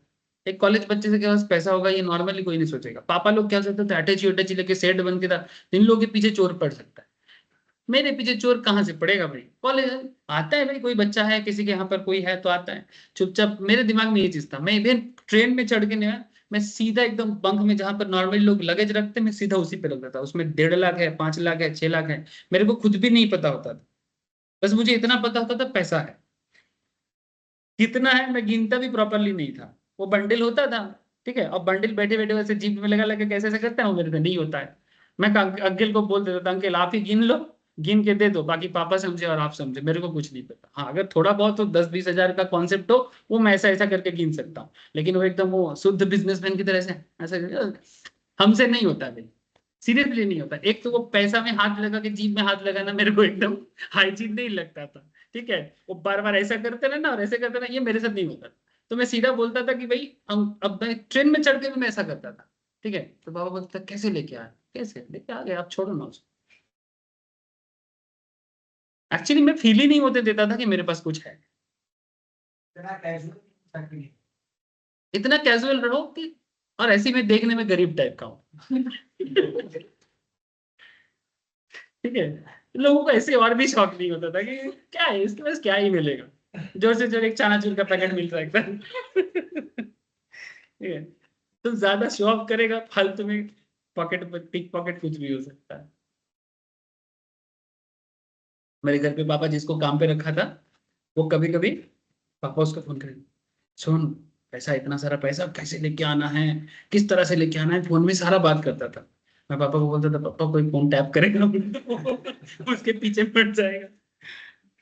पापा बोलता है चुप कर, तू चले जाना, मैंने मेरे को नहीं जाना है जो भी हो। I hope you understand sir कि ये चेक सिस्टम कितना आसान कर दिया है कॉन्सेप्ट को। वो अलग बात है कि आजकल ऑनलाइन ट्रांजैक्शंस में बहुत फ्रॉड चल रहा है ना। आपके फोन में लिंक आता है, उस लिंक पे गलती से क्लिक करते हो और सीधा बैंक अकाउंट से पैसा काट जाता है। हुआ है ना, पता है ना तेरे को, ऐसा होता है बहुत। इसलिए अननोन लिंक पे क्लिक ना करें, जो लिंक आपका लेन देन का नहीं है उस लिंक पे तो बिल्कुल क्लिक ना करें। यानी आप किसी जगह में कुछ कर रहे हो किसी आपके थ्रू से और लिंक आ रहा है वो ठीक है, लेकिन बिना बात का लिंक आ गया, हाँ यू नीड ए लोन, हाँ यू नीड ए मनी, ठीक है, इस तरह का आता है ना, ये सब तो एकदम ट्रैप है, बिल्कुल ना, सीधा डिलीट मारना। और डिलीट मारने के टाइम पे लिंक में मत क्लिक कर देना, नहीं सावधान हो जाओ क्योंकि सीरियसली हो रहा है जो भी हो। तो ये सब इंस्ट्रूमेंट आखिर कितना मुश्किल को आसान किया ये समझाने का कोशिश कर रहा है, ठीक है। तो trade and commerce activities are likely to be adversely affected as it was not practical for trading community to carry with the bulk of currency. आपको पता है जैसे एक चेक होता है, मैं अभी आपको उसके बारे में बताऊंगा, उसका नाम है ट्रैवलर्स चेक। क्या है, जानते हो कोई ट्रैवलर्स चेक क्या होता है? Anyone, any idea? अब ये एक मुश्किल आसान, सपोज आप यहाँ से फॉरेन जाना चाहते हो, ठीक है, आज नहीं तो कल कभी ना कभी जाओगे, ठीक है। आजकल लोग फंड ट्रांसफर का भी कॉन्सेप्ट आ चुका है, लेकिन ये भी एक तरीका है सिक्योर वे में पैसा विदेश लेके जाने का। से फॉर एग्जांपल आप ट्रैवलर्स चेक मतलब आप इंडियन बैंक से जो जो कि इंटरनेशनल काम करता है, आप ऐसे इंडियन बैंक में जाओ जहां पर वो आपको एक ट्रैवलर्स चेक इशू करके देगा। सपोज आप चाहते हो कि 5 लाख टका लेके अमेरिका जाए, ठीक है, कैश लेके। अब वो क्या करेगा, आपको 5 लाख का एक ट्रैवलर्स चेक दे देगा। कौन दे देगा? इंडियन बैंक से, फॉर एग्जांपल स्टेट बैंक का इंटरनेशनल कोई ब्रांच है उसमें जाओ, वो कर देगा। अब तुम अमेरिका में जाके या यूएस में जाके जहां पर आप जा रहे हो, वहां पर जाके वहां के बैंक में जाके आप बोलो कि हमें इस ट्रैवलर्स चेक के बदले आपकी कंट्री का जो पैसा है या करेंसी है, डॉलर जो भी है, हमें दे दो। तो वो चेक के बदले में आपको जितना चाहिए, पूरा नहीं, थोड़ी ना 5 लाख का पूरा इनकैश करनी है, जब जितना जरूरत होगा। बात समझ रहे हो सर? तो ये तरीका अपनाया जाता है, आज भी काफी लोग करते हैं। कोई बोलेगा सर नहीं हमारे पास तो फॉरेन डेबिट कार्ड है, मैंने जो डेबिट कार्ड इंटरनेशनली यूज कर सकते हैं, हम वहां पर जाके मेरा सब एक्टिव है, मैं एटीएम से उठा लूंगा, दैट्स ओके। टेक्नोलॉजी अपग्रेड हुआ है, लेकिन इसका मतलब ये नहीं कि इसका जरूरत फुलफिल नहीं हो सकता, ये तो हमेशा चलेगा। जैसे आपको पता है, टेक्नोलॉजी से बात हो, परसों क्या हुआ था, कोई खबर है आप लोगों को? फ्राइडे को क्या हुआ था? कुछ नहीं पता? सर माइक्रोसॉफ्ट का इंटरनेशनल, हाँ, माइक्रोसॉफ्ट आउटेज हो गया था। माइक्रोसॉफ्ट का मैक्सिमम वर्ल्ड वाइड जो कंपनीज होते हैं सब माइक्रोसॉफ्ट का सॉफ्टवेयर यूज करते हैं, उसका नाम है एजियोर। क्या नाम है? एजियोर। ये जो हम लोग अभी क्लास कर रहे हैं ना, ये भी माइक्रोसॉफ्ट का ही है ना, ये जो हम लोग टीम्स यूज कर रहे हैं ये भी एजियोर से ही कनेक्टेड है, एजियोर का ही हम यूज कर रहे हैं। और वर्ल्ड का मैक्सिमम बिजनेस एजियोर से चलता है because of its security, safety, specially इस कारण से। और इसमें माइक्रोसॉफ्ट का एक मोनोपोली। तो इवन स्टॉक मार्केट का जो ब्रोकिंग प्लेटफॉर्म है उसको भी दिक्कत हुआ, जो लोग एयरलाइंस बिजनेस चलाते हैं उनको दिक्कत हुआ, इवन बैंकिंग सिस्टम में तो बहुत प्रॉब्लम आए। लेकिन इस प्रॉब्लम से चाइना को ज्यादा प्रॉब्लम नहीं हुआ, क्यों जानते हो? बिकॉज चाइना का अपना जो होम ग्रोन टेक्नोलॉजी है ना, वो भी उसने ना उसको भी बैक सपोर्ट में रखता है कि अगर कभी इंटरनेशनल टेक्नोलॉजिकल प्रॉब्लम हो तो कम से कम होम ग्रोन टेक्नोलॉजी काम आ जाए। इसलिए इंडिया में हम लोग अभी भी होमग्रोन टेक्नोलॉजी को उस लेवल पे डेवलप नहीं कर पाए। आज भी हम लोग बहुत ज्यादा गूगल पे, माइक्रोसॉफ्ट पे डिपेंडेंट है। समझ रहे हैं सर? यही है कॉलोनियल माइंडसेट जो चाइनीज के पास है। हमें गूगल का चीज यूज करके, माइक्रोसॉफ्ट का चीज यूज करके बड़ा मजा आता है, मतलब हम लोग ये नहीं फील करते भाई हमारा भी कुछ होना चाहिए। पर चाइनीज लोग क्यों हमसे इतना आगे निकल गए जानते हो? तो उनके अंदर ना ये खुददारी है, वो अपना चीज बनाने के लिए पागल होगा। यही कारण है कि हम लोग चाइना से पीछे। रीजन इज दिस, हम लोग तो मैंने फॉरेन के नाम पे अगर एक बार यूरोपियन कंट्री या फिर अमेरिका कभी घूम के आए तो ऐसा लगता है कि हम यहाँ का नहीं। जैसे हमारा पहले से ही अमेरिका में हुआ था, एक्सेंट बदल जाएगा शायद। तो पहले सीधा चलता था, अभी पैर को टेढ़ा करके चलेगा। कुछ भी एक मैंने एटीट्यूड इज लाइक दैट कि जैसे इस मिट्टी का ना तो कभी कुछ खाया है, ना तो इस मिट्टी में कुछ देखा है, ना तो यहाँ का माँ का दूध नहीं दिया, मैंने ऐसा एटीट्यूड हो जाता है। लेकिन चाइनीज का एटीट्यूड ऐसे नहीं होता है, वो हमेशा चाहता है कि उसके देश के लिए वो कुछ भी करे। मैं बोल रहा हूँ, नहीं तो आज आज फिर भी इंडिया कुछ ना कुछ सोच रहा है कि हमारा देश का अपना कुछ हो, लेकिन पहले तो ये सब कॉन्सेप्ट था ही नहीं। जितना फॉरेन चीजें यूज करते जाओ और उसी में अपने आप को एकदम प्राउड फील करते जाओ। आज भी है, आज भी अगर हमारे सामने, तुमको बोल रहा हूँ, मैं अपने आप को भी बोलता हूँ, मैं इंडियन बात कर रहा हूँ, तुम लोगों को नहीं बोल रहा हूँ। ऐसे ही देखो ना, अगर कल एक इंडियन ब्रांड फोन बनाए और एक फॉरेन वन प्लस या कुछ भी रियलमी वगैरह का जो भी है वो सामने रहे, हम लोग क्या चूज करते हैं? इंडियन ब्रांड को साइड कर देंगे। जैसे बना था ना बीच में माइक्रोमैक्स, लाभा, चला नहीं ना, क्योंकि टेक्नोलॉजी में थोड़ा सा पीछे था, चला नहीं। लेकिन उसी के बीच में कोई कोई थोड़ा सा बेहतर कर रहा है तो हम लोग ले रहे हैं, ऐसा नहीं है, लेकिन रेशियो बहुत पीछे है। तो मेरा कहने का मतलब था कि ये होमग्रोन चीजें भी बहुत जरूरी है, और प्रॉब्लम सॉल्विंग, माने कितना भी ऑनलाइन आ जाए, कुछ भी आ जाए, बट ये जो पुराना टेक्नोलॉजिकल बैंकिंग सिस्टम है ना, ये सिस्टम अभी भी चलेगा। और आप लोग ये मत समझना कि सारा ऑनलाइन हो जाएगा तो ये सब बंद हो जाएगा, एकदम नहीं सर। हाँ, वो हो सकता है कि इसका, वैसे एक बार ऐसे बात हुआ था कि पोस्ट ऑफिस जैसे पुराने जमाने में हम लोग ऐसे सोचते थे कि आजकल और कौन किसको चिट्ठी लिखता है, चिट्ठी का एक बात होता। तो पोस्ट ऑफिस तो हम लोगों को बचपन में क्या पता था कि चिट्ठी भेजना ही पोस्ट ऑफिस का काम है ना, कि तुम चिट्ठी भेजोगे, हम चिट्ठी भेजेंगे, यही काम है पोस्ट ऑफिस का, है ना। लेकिन जब चिट्ठी भेजना वगैरह बंद हो गया, फैक्स वगैरह आ गया, फिर मोबाइल के थ्रू से टेक्स्ट मैसेज करना हो गया। आजकल तो टेक्स्ट भी नहीं करते हैं, सब ऐसे ही ऑनलाइन रहते हैं, है ना। पहले टेक्स्ट भेजते थे, टेक्स्ट देखेगा, फिर टेक्स्ट का पैसा होगा, फिर वो मैसेज करेगा, है ना। लेकिन आजकल तो तुम भी ऑनलाइन, मैं भी ऑनलाइन, बात ही अलग हो गया। तो क्या पोस्ट ऑफिस का यूज कम हो गया? उल्टा पोस्ट ऑफिस का एक न्यू टाइप ऑफ डेवलपमेंट हुआ। इवन गवर्नमेंट ने पोस्ट ऑफिस को पेमेंट बैंक में कन्वर्ट किया। पोस्ट ऑफिस एक बैंकिंग कॉन्सेप्ट का भी काम कर रहा है। सो कहीं ना कहीं ऐसा नहीं है कि टेक्नोलॉजी चेंज हो जाने से कोई पुराना चीज एकदम कंप्लीटली ऑफ हो जाना चाहिए, तो उसका कोई न्यू कॉन्सेप्ट आ जाएगा। समझ रहे हैं सर? चलो, तो इस एक्ट का मेन ऑब्जेक्टिव क्या है? The main objective of the act is to legalise the system by which instrument contemplated by it could pass from hand to hand by negotiation like any other goods की तरह। मैं check issue करूंगा तुमको, तुम उसको कर देगा, है ना। जैसे बिल्स ऑफ एक्सचेंज में तो आप लोग थोड़ा बहुत पढ़े हो, ठीक है। ड्रॉयर होता है, ड्रॉई होता है, फिर तुम अगर किसी को पास कर देते हो, एंडोर्स, है ना, एंडोर्समेंट कर देना, ठीक है, एंडोर्स ही हो जाता है, एंडोर्सर हो जाता है। तो इस तरह से नेगोशिएबल इंस्ट्रूमेंट की तरह चेक पास ऑन होता रहता है। दिखाता हूँ सर, आपको सारा चीज बताता हूँ। चलो, तो ये है मोटा मोटी एक कॉन्सेप्ट। रिसेंट डेवलपमेंट कब कब हुआ है थोड़ा सा जान लो। Recent development, the act was amended several times, माने ये 81 का नेगोशिएबल इंस्ट्रूमेंट एक्ट बार बार हुआ है उसका डेवलपमेंट। माने डेवलपमेंट क्यों करना पड़ता है, जिसे हम लोग लॉ के भाषा में बोलते हैं अमेंडमेंट। क्या बोलते हैं? अमेंडमेंट। अमेंडमेंट क्यों करना पड़ता है? क्योंकि पुराना कॉन्सेप्ट को चेंज करना है, समय के साथ चलना है। तो समय के साथ चलना है तो चीजों को बदलना पड़ेगा। अब 2002 में तुम 80-81 के कॉन्सेप्ट तो नहीं चला सकता ना। ब्रिटिश राज में तो उस समय का बात है, उस समय का कॉन्सेप्ट क्या है और 2002 में क्या चल रहा है। तो चीजों को समय के हिसाब से चलाना पड़ता है। परिवर्तन ही संसार का नियम है। इसका मतलब ये नहीं कि कुछ भी करे और वो परिवर्तन है, अच्छाई के लिए होना चाहिए। समझे? नहीं समझा? Negotiable instrument act 2015, another amendment, and फिर लास्ट अमेंडमेंट है 2018। 2018, समझे?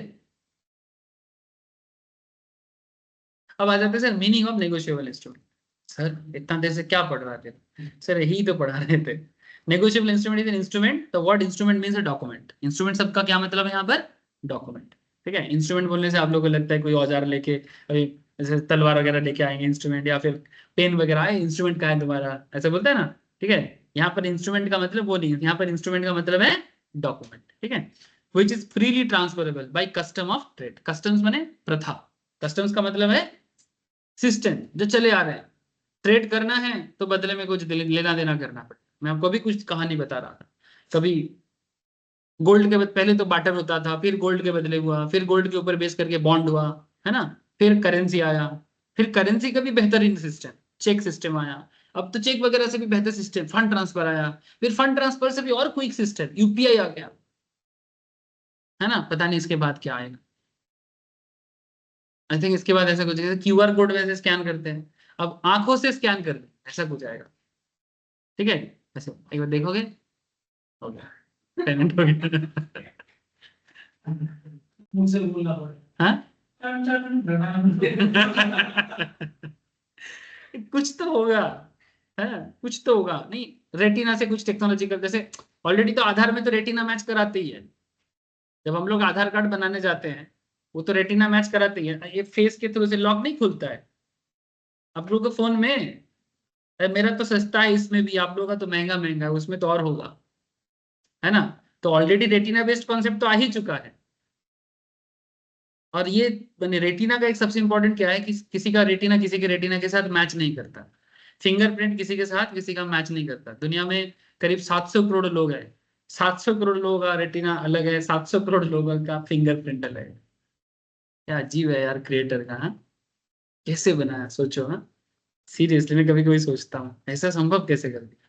सबका फिंगरप्रिंट अलग, सबका रेटिना अलग, किसी के साथ किसी का मैच नहीं करेगा। तभी तो आधार इतना ऑथेंटिक है। अब धीरे धीरे ये आधार का जो कॉन्सेप्ट है ये टेक्नोलॉजी के लिए बहुत इंपॉर्टेंट होने वाला है, देखना समय के साथ साथ। तुम्हारा फोन मैं ओपन कर सकता हूँ, अगर वो फेस के थ्रू से ब्लॉक है तो नहीं हो पाएगा। मेरा फोन भी तुम नहीं कर पाओगे क्योंकि वो भी फेस के थ्रू से ब्लॉक है तो नहीं, है ना।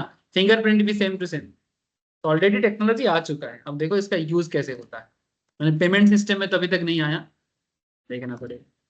तो क्या बोलते हैं, negotiable instrument is an instrument, the word instrument means एक document which is freely transferable by custom of trade from one person to another by mere delivery और बाय इंडोर्समेंट एंड डिलीवरी।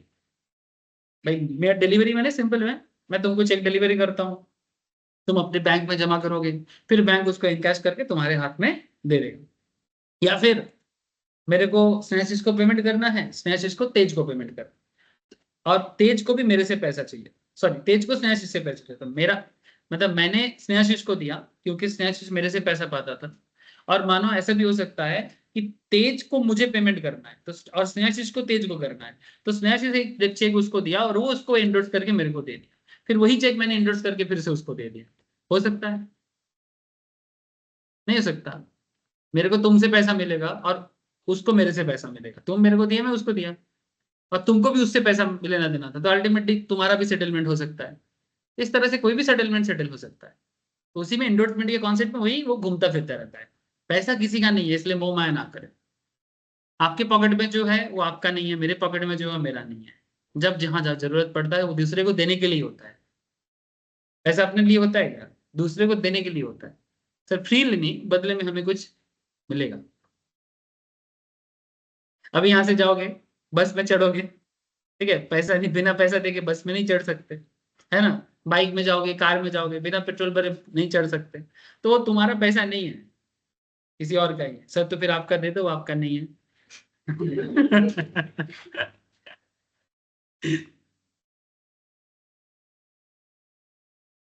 सही है ना। गजब मोह माया है सर, गजब मोह माया। कोई किसी का नहीं है लेकिन सब मेरा मेरा करके सब पागल हो जाते हैं।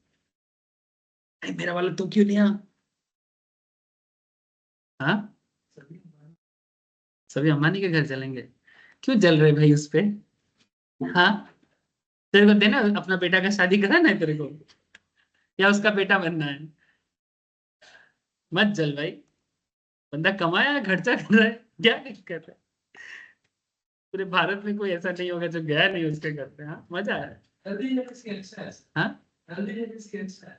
आप मेहनत करो। हाँ चलो वो अच्छा है। बट जल के मारे ये ना बोलो कि हमारा पैसा वो खा ये लिया। तो इसका बहुत किसका, है। क्यों। आपके बोलते हैं मुझे आईफोन से से जल्दी जल्दी स्केच है। तो जलेगा तो तू मरेगा, वो क्यों मरेगा।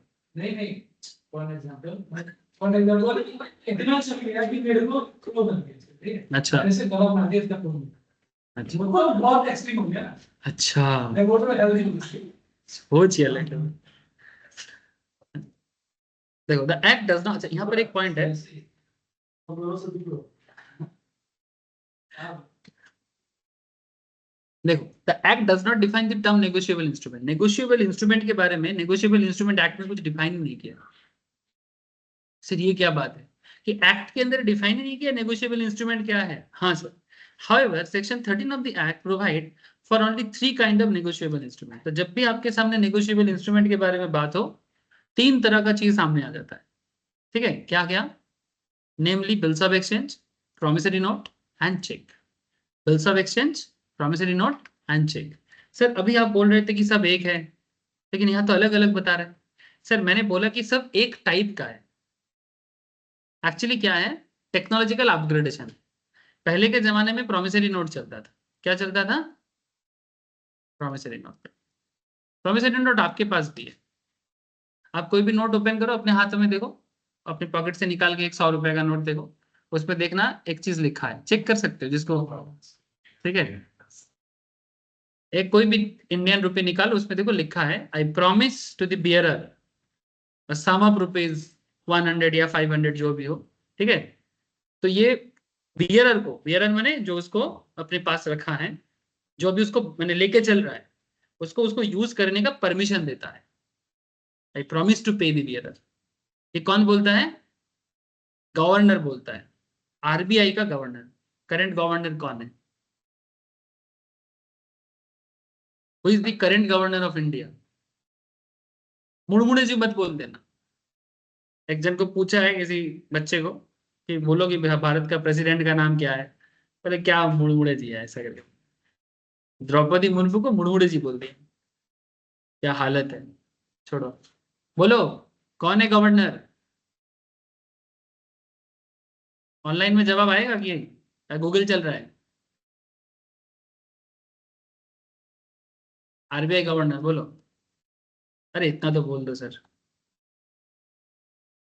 सर उड़िया मानुस है, उड़िया मानुस। बोलो। शक्तिकांत दास। क्या नाम है? शक्तिकांत दास। ठीक है, याद रखना सर, सब बेसिक सेंस है, जानना चाहिए।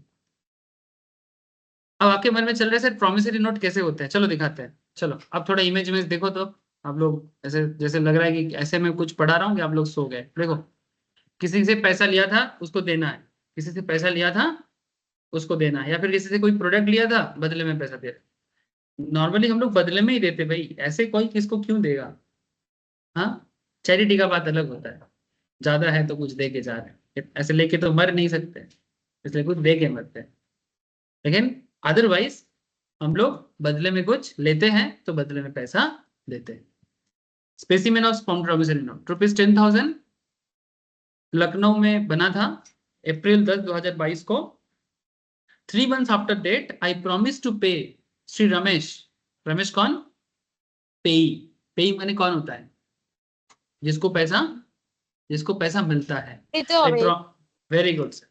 I promise to pay Sri Ramesh, that is payee, or to his order, the sum of rupees 10,000 for value receipt। उनके ऑर्डर पे हमें उसको पेमेंट करना पड़ेगा।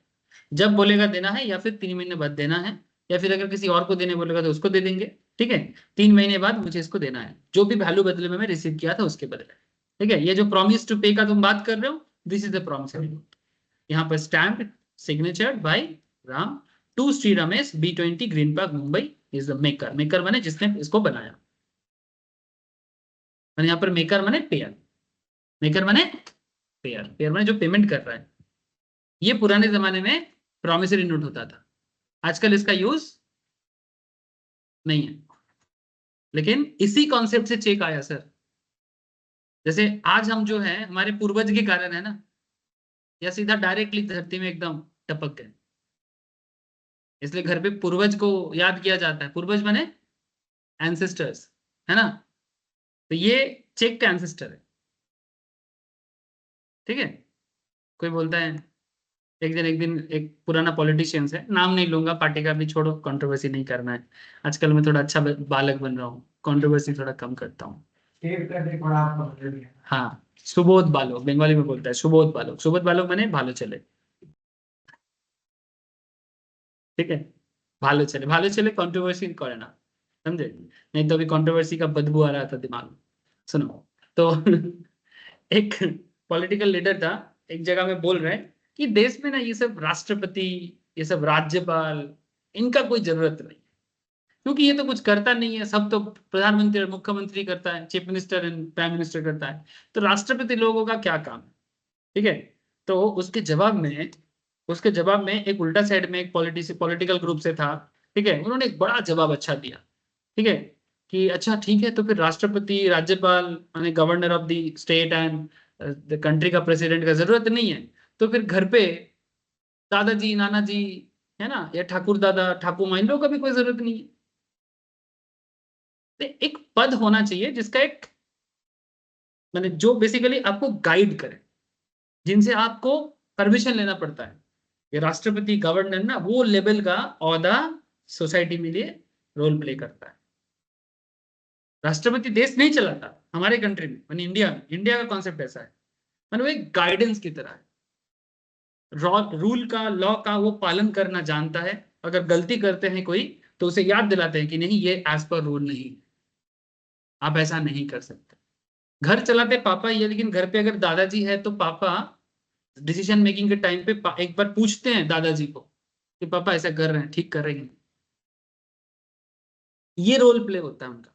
जैसे चीफ मिनिस्टर स्टेट को चलाते हैं, लेकिन जरूरत पे गवर्नर के साथ क्या करना चाहिए, एक बातचीत करना चाहिए, नेगोशिएट करना चाहिए कि हम ऐसा करना चाहते हैं अपने स्टेट के लिए। पर दुर्भाग्य से हमारे देश में ऐसा देखने को ही नहीं मिलता कि स्टेट चीफ मिनिस्टर गवर्नर के साथ बात करके स्टेट को चला रहे। स्पेशली इन वेस्ट बंगाल तो मैं मेरा एज ऑलमोस्ट जितना साल का हो गया, मैं नहीं देखा। यहाँ पर तो उल्टा गवर्नर के साथ चीफ मिनिस्टर का झगड़ा ही होता है। फिर से चल रहा है, करंट गवर्नर के साथ भी चल रहा है। इससे पहले वाला गवर्नर को तो भगाया गया यहाँ से। उससे पहले वाला गवर्नर जो थे वो थोड़ा शांति दिमाग वाले थे, लेकिन उनके टाइम पे भी डिस्प्यूट और मैंने झमेला झाटी का खत्म नहीं, पता नहीं सर। मैंने एक रोल होता है, उस रोल को तो उसने बोला था, वो एक पार्टी से था, बोला ये सब का कोई जरूरत नहीं, ये क्या जरूरत नहीं, रोल तो समझो। कभी कॉन्स्टिट्यूशन पढ़ा ही नहीं, आके टीवी में इनको कौन बकने देता है।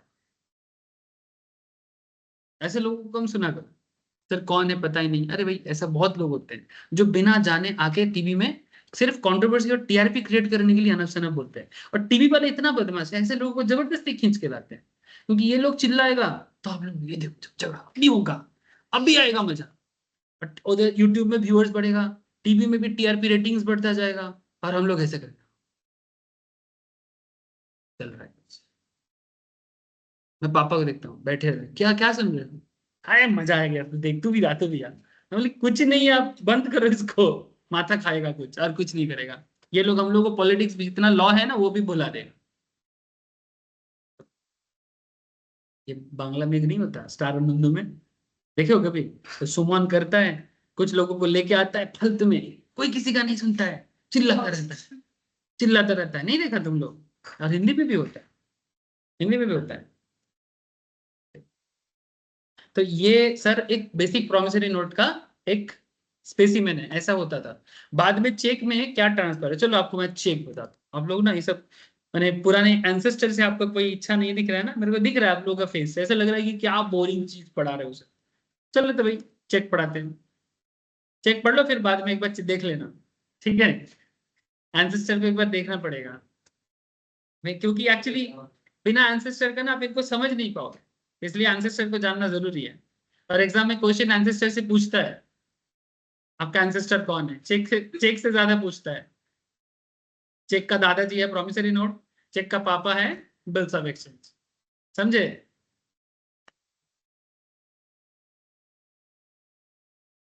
ये देखो सर, ये मोटा मोटी एक हमारे देश का है, ठीक है, हमारे देश का चेक है, नो योर चेक, ठीक है, नो योर चेक। अब पहले मैं थोड़ा इमेज दिखाता हूँ, फिर एक एक चीज के बारे में बताता हूँ। इस एरिया में हम लोग रुपीज में लिखते हैं कितना पैसा देना है, यहाँ पर पे में लिखते हैं right the name of the pay, जिसको पे करना है।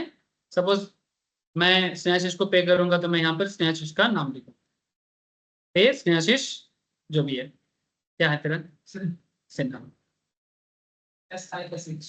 छोड़ा नाम नहीं, कुछ भी चलेगा, ठीक है, ठीक है, स्नेहाशीष सिन्हा। तो पे रुपीज, सपोज 10 लाख मुझे देना है, तो इसको वर्ड्स में यहाँ पर 10 लाख लिखो, ठीक है, यहाँ पर 10 लाख लिखो और यहाँ पर अमाउंट पे लिखो ₹10,000। सर हाँ 10 लाख only हाँ 10 लाख ओनली, वेरी गुड, चलो इतना याद रखा बंदा है, ठीक है। एक में यहाँ पर अकाउंट नंबर मेंशन करो, ठीक है, यहाँ पर अकाउंट नंबर दो जिसके अकाउंट में पैसा जाएगा, ठीक है, अकाउंट नंबर दो। ये होता चेक नंबर, लेकिन इस नंबर का भी ना मतलब होता है, इसका हर एक नंबर का मतलब होता है, ठीक है, इसमें हर एक नंबर का मतलब भी होता है, ठीक है। मैं ये आगे आगे पढ़ाता हूँ आपको, इसमें एक एक डिजिट का क्या मतलब होता है, कितना है यहाँ पर 1 2 3 4 5 6 7 8 9 10 11 12 13 14 15 16 17 18 19 20 21 22 23 कुछ 24 के आसपास का नंबर है। ठीक है, मैं बताता हूँ आपको एक एक नंबर क्या बताता है।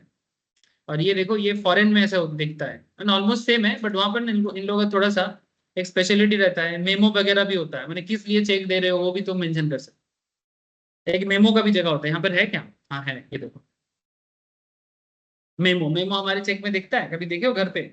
हाँ, मैं तो चेक का यूज बहुत कम करता हूँ, बट मेमो हमारे यहाँ पर चेक में मैं नहीं देखता।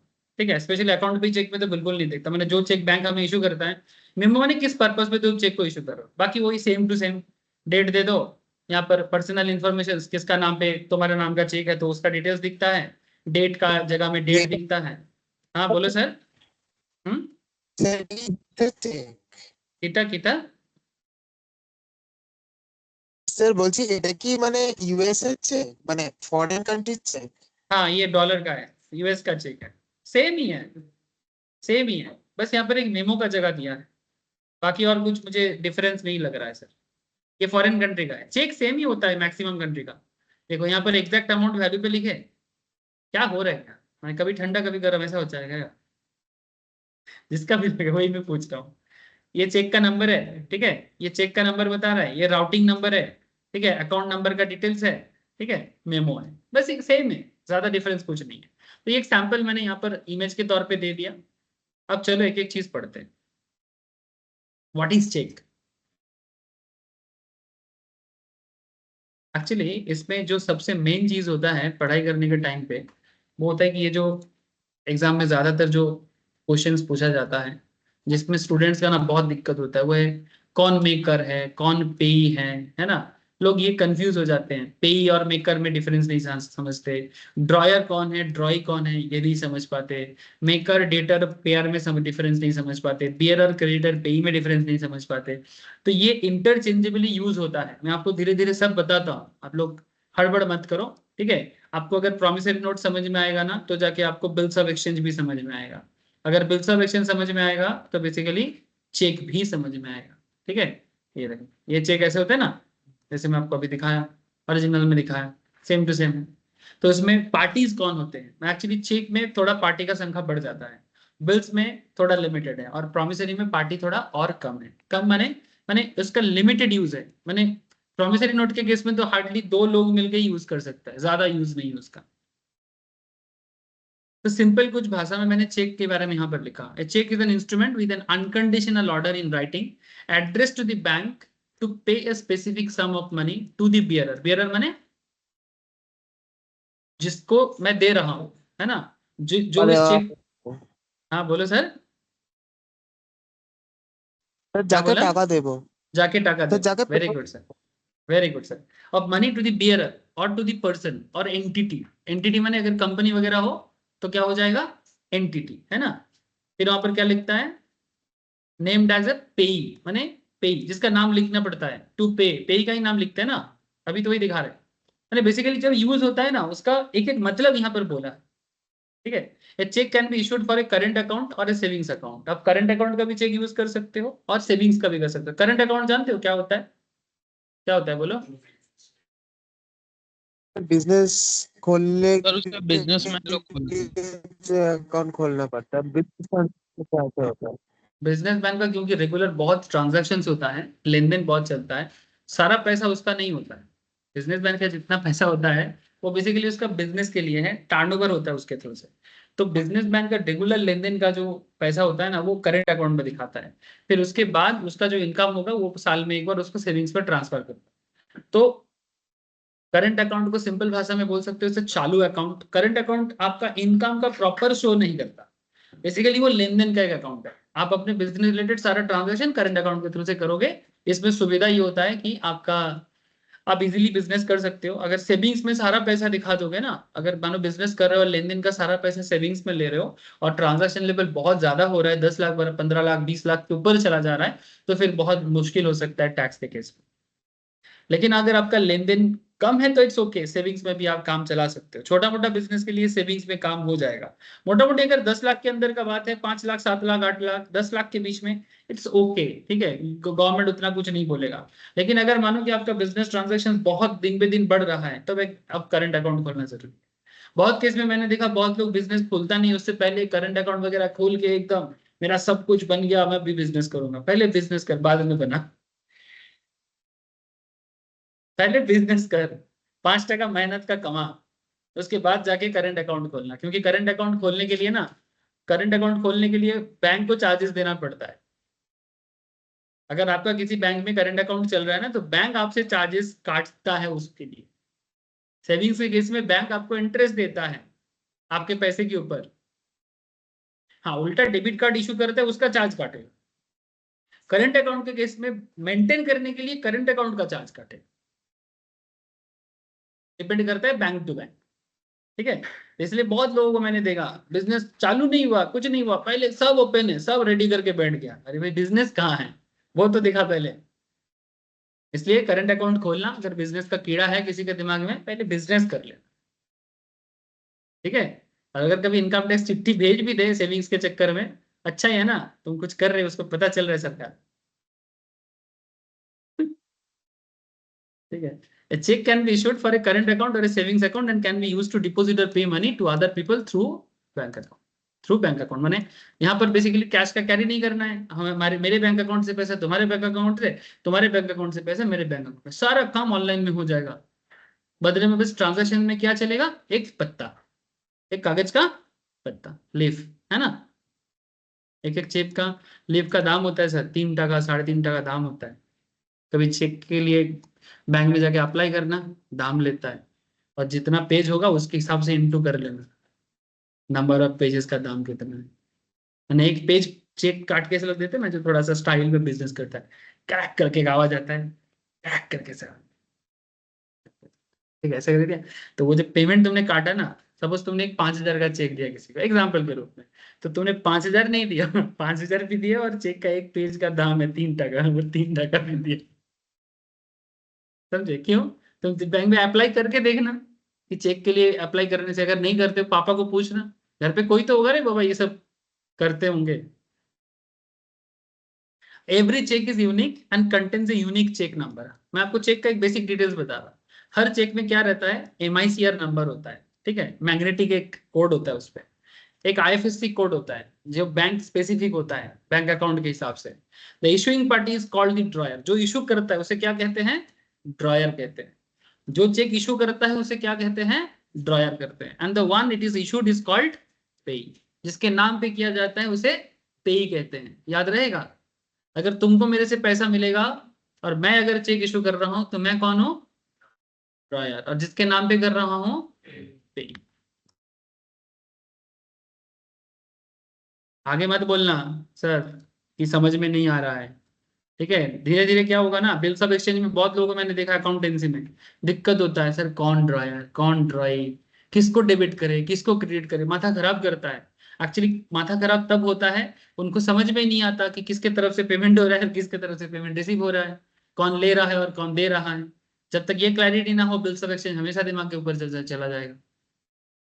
इसलिए ये नेगोशिएबल इंस्ट्रूमेंट अगर एकदम क्लियर है ना, अब देखना बिल्स का एंट्री भी आपको कभी अकाउंटेंसी में प्रॉब्लम नहीं करेगा। अकाउंटेंसी में बिल्स का एंट्री आपको मिलेगा ही मिलेगा, फाइनल अकाउंट्स में मिल जाएगा, कंपनी अकाउंट्स में मिल जाता है, मिलेगा ही मिलेगा। तो एक्चुअली प्रॉब्लम तो वहां पर हो जाता है। ओके, अच्छा, फिर आगे बढ़ते हैं sir. The page covers information different types of cheques. चलो ठीक है, फीचर ऑफ चेक क्या बोलते हैं, feature here the details character of cheque. Cheque can be issued by individuals who hold savings account और a current account. Once the payee of the cheque is written it can not be changed. जब cheque में किसी का नाम लिख दिया ना, आप उसको और बदल नहीं सकते। नया चेक अगर, या तो अगर पैसा देना नहीं है तो फाड़ दो, और क्या 3 टका गया। अगर चेक में किसी का जैसे तेरा नाम लिख दिया, ठीक है, अब नाम लिख दिया तो काट नहीं सकते, ठीक है, ऐसा ना, दिल पे नाम लोग लिखते हैं, तेरा नाम लिख दिया, ऐसे पुराना एक गाना है, सुना है कभी? अरे है रे, पुराने जमाने में, मैं तुमको बता रहा हूँ, ऋषि कपूर और दिव्या भारती। अगर तुम लोगों को नहीं पता, माँ बाबा को पूछना। जरूर देखा होगा, ठीक है। और दिब्बा, शाहरुख खान भी है। हाँ शाहरुख खान भी है उसमें, ठीक है। और दिब्बा भारती का अलग केस है, मैंने उसका कुछ सुसाइड वाला केस था, ठीक है, वो अलग चीज है, उस पर मत जाना। सर इसको पता नहीं है, रात में आता है। ऐ देखो, देखो मिल गया फिल्मी कीड़ा, ठीक है। लेकिन मेरे को पूछो, मेरे को फिल्म पता ही नहीं है क्या है। मैं फिल्मी कीड़ा नहीं हूँ। वो गाना बचपन में सुनता था ना, वो सब दिमाग में काम करता है। एक अगर कोई पार्टी फंक्शन है। हाँ चलता है आज भी, पुराने जगह में जो लोग थोड़ा सुनता है चलता है। जो भी हो, तो यहाँ पर क्या कॉन्सेप्ट है, अगर किसी का नाम लिख देते हो चेक में तो नाम काट नहीं सकते। और चेक में ना कभी कभी चेक जैसे हम लोग लिखने के टाइम पे करते हैं ना, कि कुछ लिख दिए और फिर ऐसे ठीक है, सपोज नाम लिख दिया, मेरा नाम मैंने लिख दिया, ठीक है, नहीं नहीं इसमें मेरा नाम नहीं, मैम का नाम होना चाहिए, मिसेस का नाम होना चाहिए, एक काटो काटो भाई किसको, चेक में ये सब नहीं होता है। इवन तुम डेट को लिखने के टाइम पे सपोज 15 तारीख का डेट था, 15 लिखते लिखते तुमको लगा 15 नहीं होना चाहिए, 16 होना चाहिए, तुमने ऐसा कुछ कर दिया, ये चेक बैंक में ये नहीं करेगा, पास नहीं करेगा। चेक में थोड़ा डेट गड़बड़ हो जाए, थोड़ा नाम में कुछ गड़बड़ हो जाए, ठीक है, अगर नाम में तुम ऐसे मैंने पी लिखा ना, मैंने पी का डबल लाइन हो गया, सो नहीं करने देगा। तुमको चेक में साइन करना पड़ता है, वो साइन में अगर तुम, जैसे मेरा एक केस है, मैं ना पहले ना ऐसे करके PRALL लिखता था, आर को ऐसे लिखता था, फिर बाद में क्या दिमाग का बत्ती जला, फिर मैंने ऐसा आर लिखना चालू किया, ठीक है। तो फिर बैंक वाले ने मेरा चेक को रोक दिया, क्या दिक्कत है, फिर नहीं आपका हैंड साइन नहीं मैच कर रहा है। फिर जाके देखा कि मैंने पुराना जो बैंक अकाउंट खोला था उसमें आर ऐसा है, और मैंने आजकल आर ऐसा लिखना चालू किया। तो बैंक वाले बोले, मेरे को बोलते हैं कि या तो आप पुराने वाले में शिफ्ट हो जाओ, या फिर आपके नया अकाउंट खोलो और उसमें नया आर से लिखो, या फिर KYC अपलोड करो जिसमें ये आर लिखो। अब मैं बोला नहीं, यही आर करना पड़ेगा, KYC अपलोड कर, क्योंकि ये आदत हो चुका है आजकल। ये बचपन में स्कूल में जब पढ़ते थे ऐसा आर सीखे थे, ऐसा आर कर रहे थे। अच्छा क्या जरूरत है, एक ऐसा आर था, फिर उसी को स्मॉल आर में ये आर घुसाने का क्या मतलब था। बच्चा कंफ्यूज होता है, फिर बैंक वाले कंफ्यूज होता है। ये इंग्लिश में कभी कभी ना मेरे को समझ में नहीं आता।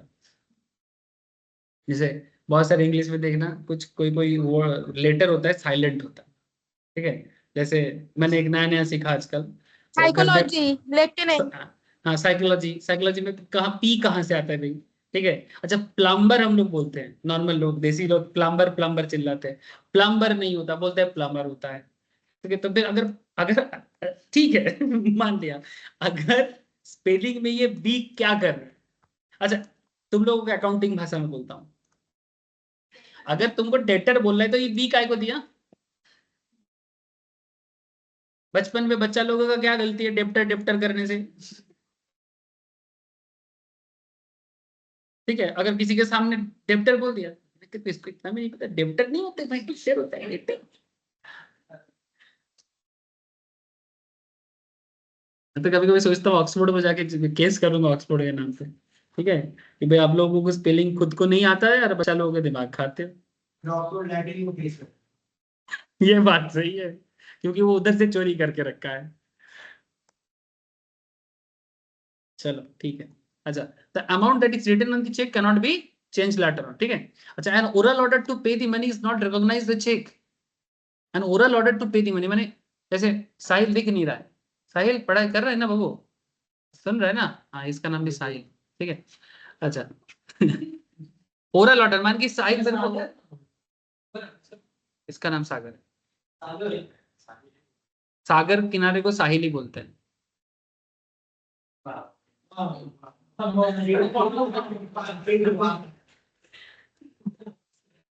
साहिल को समझ में नहीं आया, साहिल नाम का मतलब वही होता है ना, सागर किनारे को साहिल ही बोलते हैं ना।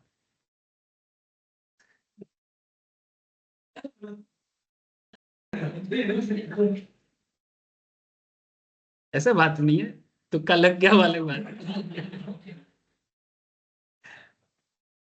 अब मान के साहिल को मेरे से पैसा पाना है, साहिल मेरे को बोल रहे हैं, बुरा मत पाना, थोड़ा टपोरी स्टाइल में यहाँ पर, नहीं ठीक है, वो उसको टपोरी बना रहे 2 मिनट के लिए, तेरे को क्या जा रहा है। बचपन में गो एज यू लाइक नहीं खेला कभी, हाँ गो एज यू लाइक नहीं खेला, जिसमें अलग अलग साज सजाया जाता है और बच्चा वहां पर जाके डिफरेंट काइंड ऑफ एक्टिविटी करता है, नहीं देखा। गो एज यू लाइक कभी नहीं खेले तुम लोग, हाँ कोई जैसे हमारे प्रोग्राम होता था, किसी को साधु बना दिया जाता था, कोई कृष्ण भगवान बन के ऐसा करके डंडी लेके खड़ा हो जाता था, और बांसी लेके। हाँ? क्या बना दिया था? ग्रेव्स बना दिया था तुम्हें?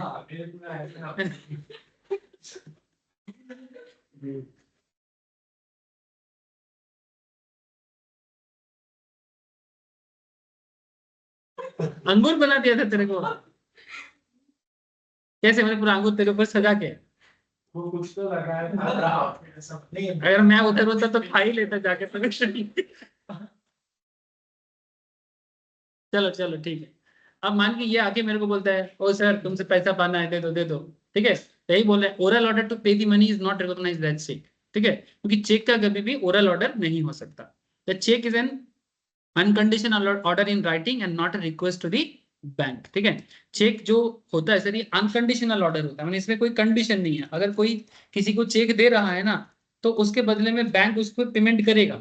Check is an unconditional order in writing and not a request to the bank. मैंने ऐसे नहीं कि बैंक को हम रिक्वेस्ट कर रहे हैं कि देखिए ना पेमेंट दे सकते कि नहीं, इट्स नॉट अ रिक्वेस्ट, ये अनकंडीशनल ऑर्डर इन राइटिंग।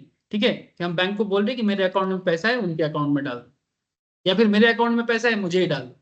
जैसे हम लोग कभी कभी अपना चेक लेके भी जाते हैं ना, खुद का चेक काटते हैं और बैंक से पैसा उठाते हैं। कभी किए हो आप लोग? हाँ, बताते हैं अभी उसको क्या बोलते हैं। और कभी ऐसा होता है कि मेरा चेक किसी और को दे दिए। ठीक है, जो सबसे ज्यादा पॉपुलर कॉन्सेप्ट है, मेरा चेक सपोज मैंने इसको दे दिया। ठीक है, अब ये जाके अपने बैंक में उसको डाला, तो अकाउंट पे ही चेक होता है। ठीक है, समझाता हूँ सर। लेकिन मैंने अगर कोई किसी को, जैसे हम बैंक में चेक देते हैं ना, रिक्वेस्ट नहीं करते, ये अनकंडीशनल ऑर्डर होता है, एक दीजिए मेरा पैसा, या फिर मेरे बिहाफ में पेमेंट कर दीजिए उनको। उस काम के लिए आपको चार्ज काटना है, आप काटो, वो अलग बात है, सर्विस देता है ना bank. The cheque carries validity only when it is signed and dated. अगर चेक खाली है तो कोई दिक्कत नहीं है, बट अगर चेक में साइन हो गया ना, फिर उसका एक वैलिडिटी आ जाएगा। नॉर्मली 3 महीना रहता है।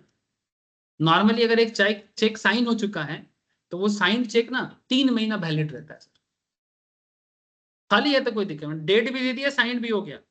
अगर मैंने किसी को चेक साइन करके डेट लिख दिया ना, तो वो चेक अगला 3 महीना ही वैलिड रहेगा। अगर 3 महीने के अंदर उसका प्रॉपर कोई ट्रांजैक्शन नहीं हुआ तो वो चेक ডেটটা দিয়ে इनवैलिड। দিলে 3 দিন ভ্যালিড থাকে না? 3 মাস ওটাই তো বলছি। না না 3 দিন ডেট নয়, দিলে যদি ডেটটাও যদি দিয়ে দিই তবে তো 3 দিন থাকে। না না 3 दिन নয়, 3 दिन লাগে चेक एनकैश करते। 3 दिन लगता है बैंक अकाउंट में चेक डालने के बाद, बैंक उसको एनकैश करने के लिए 72 घंटा टाइम लेता है, मैक्स टू मैक्स। सपोज मेरे से स्नेहाशीष को पैसा पाना था, मैंने स्नेहाशीष को चेक दिया, अब स्नेहाशीष जाके ये चेक बैंक में डाल, तो बैंक इस पे मैक्सिमम अकाउंट पे ही चेक में 3 दिन का टाइम लेता है उस चेक को एनकैश करके स्नेहाशीष के अकाउंट में क्रेडिट करने के। ये 3 दिन का बाद ऑनलाइन में अंकिता पूछ रहे हैं। ठीक है, लेकिन मैं जिस के बारे में बात करें, ये चेक का वैलिडिटी, जैसे वो चेक आप लोग बार बार देख नहीं रहे हो, घर पे भी होगा चेक, बैंक अकाउंट है तो चेक का देखना, जो भी उसमें ना, वो बेसिकली उसका चेक का एक वैलिडिटी रहता है, वो 3 महीने का वैलिडिटी रहता है, अगर वो साइंड एंड डेटेड है तो। গন্ডগোল হয়। हाँ, কতদিন? স্টেল চেক যেটা 6 মান্থস পুরনো হলে ওটা অ্যাকসেপ্ট হয় না। হ্যাঁ, স্টেল চেক 6 মান্থস পুরনো হলে এটা অ্যাকসেপ্ট হয় না, সেটা আলাদা, আসছি ওটাতেও আসছি। 6 মান্থস পুরনো হলে মানে পুরনো ডেট হয়ে গেছে, ওটা স্টেল মানে বেসিক্যালি পুরানো। ঠিক আছে, তো পুরনো যোগ অ্যাকসেপ্ট হবে না, যদি আগে ডেট দেওয়া হয়ে গেছে তাহলে সেটা হবে না। বোঝাচ্ছি, ওটাও বোঝাচ্ছি। Neel, very good sir, Neel ने अच्छा पॉइंट उठाया। Cheque carries validity only when it is signed and dated. Unsigned cheques are invalid. जिस चेक में साइन नहीं है वो चेक इनवैलिड है, चाहे कितने अभी बड़ा अमाउंट डाल दो, फर्क नहीं पड़ता। Cheques are usually valid from the day they are dated. Usually cheques that are longer than 6 months, ठीक है, वो बेसिकली स्टेल चेक हो जाता है, वही जिसके बारे में अभी नील बोल रहा था। ठीक है, the amount that is written on the cheque can not be change later on. Oral order ये पहले भी बोल दिए हैं, डबल बार इसको प्रिंट कर दिया हमने। भारत में कितना तरह का चेक चलता है, एक आइडिया ले लो। ठीक है, बैंक में जाके, या फिर कोई आप अगर आपके सामने कभी ये सब बात भी करे, आपको ऐसा ना लगे कि कभी क्या बात कर रहे, सुना ही नहीं, ऐसा ना हो। ठीक है, और आगे भी जब काम करोगे कॉर्पोरेट लेवल में तो कनेक्ट रहे। ठीक है, कि अच्छा मैंने सुना है इसके बारे में, थोड़ा पूछ लेंगे, उसमें कोई दिक्कत नहीं है, लेकिन आई नो दिस कि होता कुछ तो है। There are different kinds of checks for different purpose which are mentioned. चलो देखते हैं, ये बहुत वाइटल पॉइंट बताने जा रहे हैं चेक के बारे में। प्लीज इसको घर पे ना एक बार लिख के अपनी कॉपी में लिख लेना। ठीक है, काम का ही चीज है। नोट बना लेना। ओपन चेक, फिर क्या होता है open cheque? Open cheque is form of leaf that can be used to obtain payment from a bank, used to obtain payment from a bank और to put into one's own account. Bank से पैसा लेके अपने account में डालना, ठीक है। Open cheque, cheque के थ्रू से मैंने बेसिकली अपने ही चेक के थ्रू से अकाउंट में पैसा जमा करना, अपने चेक के थ्रू से अपने अकाउंट में पैसा जमा करना। This cheque is also issued another person, मैंने आप चाहो तो ये चेक किसी दूसरे को भी इशू कर सकते हो, ये चेक चाहे तो किसी दूसरे को भी इशू किया जा सकता है। This cheque can also be issued to another person by the bearer, मैंने जिसका चेक है वो किसी और को भी इशू किया जा सकता है, लेकिन सेम टू सेम अकाउंट में पैसा जमा करने के लिए यूज होगा। This is called open cheque. Depositing cheque, this is used to deposit a certain amount into your account. It could take a few days for the money to appear in your account to be withdrawn. अगर withdrawn करना है तो कुछ दिन बाद ही कर सकते हो, depending on the bank process. This is called depositing check. ऐसे ये भी नाम है। bearer check. bearer check क्या होता है? बहुत पॉपुलर एक क्वेश्चन होता है। The bearer check is one in which the payment is paid to someone. The payment is paid to someone acting on behalf of the payee. जो पेई के बिहाफ में, पेई नहीं है, पेई के बिहाफ में काम कर रहा है, या फिर पेई मैंने यहाँ पर बेनिफिशियरी, मैंने एक्चुअली पेमेंट जिसको जाएगा, से for example A B C, यहाँ पर ए बी सी को पेमेंट कर रहा है बट सी एक्चुअल बेनिफिशियरी है। एक्चुअल बेनिफिशियरी कौन है? सी है, एक्चुअली सी के नाम पे ही पेमेंट जाएगा, लेकिन सी काम नहीं कर रहा है। कौन काम कर रहा है? सी के बिहाफ में, सी के बिहाफ में बी उसका डील कर रहा है। तो bearer check is one in which the payment is paid to someone acting on behalf of the payee. payee कौन है यहाँ पर? C. A कौन है? ड्रॉयर, ठीक है, और B कौन है? bearer, है ना? B कौन है? bearer. The bearer check is one which one payment is paid to someone acting on behalf of the payee or beneficiary for whom the check was issued. In order to process this type of check, the word carrier must be included in the leaf. क्योंकि यहाँ पर एक career का use हो रहा है, जैसे हम लोग डीटीडीसी कुरियर एजेंसी यूज करते हैं, काइंड ऑफ दैट। एक बिहाफ में कोई आ गया ना तो कैरियर शब्द इस पे यूज किया जाता है। ऐसे चेक को कहा जाता है बियरर चेक, ठीक है ना? ए बोझा जाच्छे कि जाच्छे ना? मुश्किल लग रहा है क्या? मैं थोड़ा कोशिश किया, नॉर्मली नेगोशिएबल इंस्ट्रूमेंट थोड़ा कंफ्यूजिंग होता है, बट मैं ट्राई कर रहा हूँ इसको सिंप्लीफाइड करने का। इसलिए मैंने ना नॉर्मली पहले प्रोमिसरी नोट के बारे में डिटेल्स करना चाहिए था, उसके बाद बिल्स करना चाहिए था, उसके बाद चेक में आना चाहिए था। मैंने थोड़ा आज उल्टा खेल किया, मैंने आज सीधा चेक में आया इंट्रोडक्शन देके।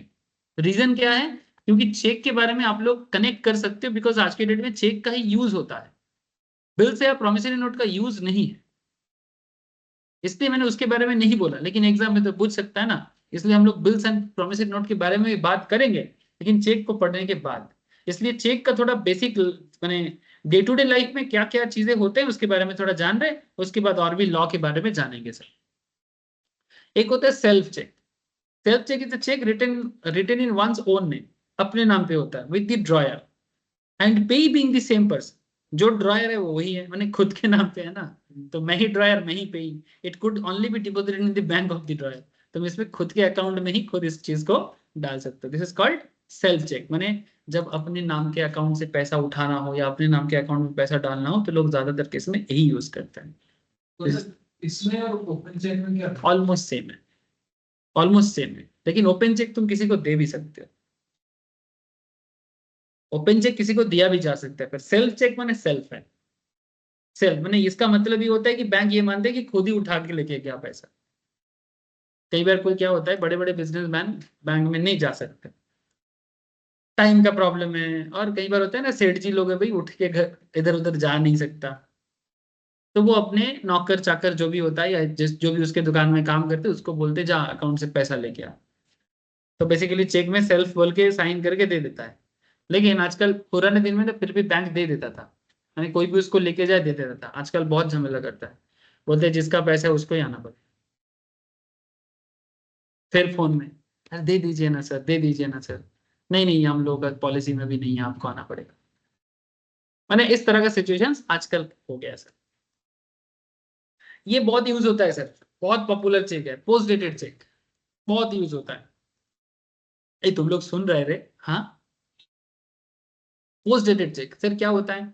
आप किसी को चेक दे रहे हो, सपोज स्नेसिस के साथ मेरा अनारस का डील याद है ना, अब स्नेसिस मेरे को अनारस तो दे दिया, ठीक है, लेकिन मैं उसको चेक दे रहा हूँ, लेकिन मेरे अकाउंट में ना पैसा नहीं है, समझ रहे हैं ना? ठीक है, आज क्या डेट है? 22 जुलाई। ठीक है, अभी मेरा थोड़ा ठन ठन गोपाल हालत चल रहा है। ठीक है, 22 जुलाई को मेरा मेरे पास पैसा नहीं है, मैं आज का डेट दूंगा और मान कि कल तू जाके बैंक में पैसा दे दिया, और 3 दिन में अगर मेरे को पास पैसा नहीं आया, ठीक है, 3 दिन में अगर मैं पैसा बैंक में नहीं डाल पाया तो मेरा चेक बाउंस कर जाएगा, और चेक बाउंस होने से फिर एक तो पेनल्टी लगेगा, ऊपर से गुडविल खराब हो सकता है ना? और तेरे सामने मेरा क्या इज्जत रहेगा? समझा कर, है ना? ऐसा कम होने भी लोगों का इज्जत नहीं कम होना चाहिए। तो इसलिए मैं बोला स्नेहाशीष को कि स्नेहाशीष एक काम करते हैं, पोस्ट डेटेड चेक देते हैं, नेक्स्ट मंथ का दे देते हैं, 22 वो अगस्त का, 22 अगस्त 2024 का चेक अभी काट के दे देता हूँ। सर 22 अगस्त का चेक 22 जुलाई को देके क्या होगा? सर अरे स्नेहाशीष को एक तसल्ली तो मिला ना, कि पेमेंट का एक जो सोर्स है वो तो मिल गया उसको। अब 22 अगस्त के बाद ही वो चेक वो बैंक में डालेगा, 22 अगस्त में भी डाल सकता है, 22 अगस्त होने के बाद ही वो डाल सकता है। तो 22 अगस्त, लेकिन चेक अभी दे दिया मैंने, लेकिन इस चेक को क्या बोलेंगे? Post dated cheque. अब 1 मंथ बाद ही उसका वैलिडिटी है। उससे पहले अगर मान किसी ऐसे को लग रहा है कि चलते हैं ना बैंक में, चेक तो है, बैंक उसको एंटरटेन ही नहीं करे। समझा कि नहीं?